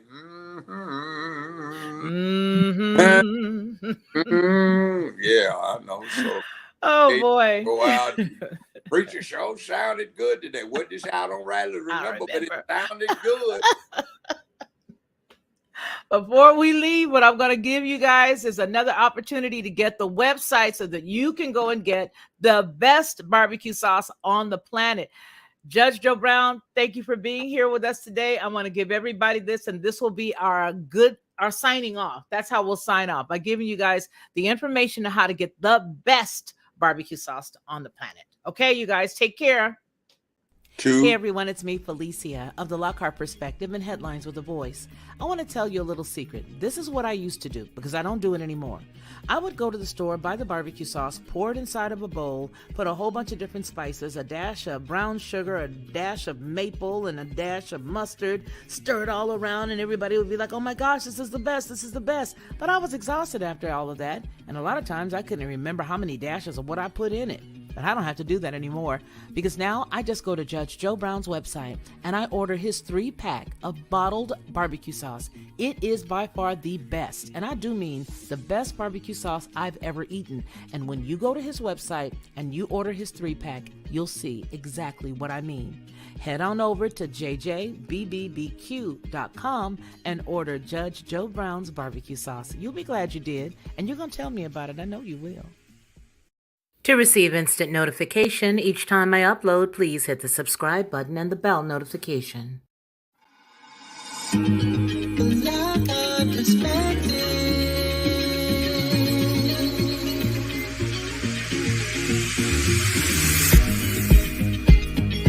Helping you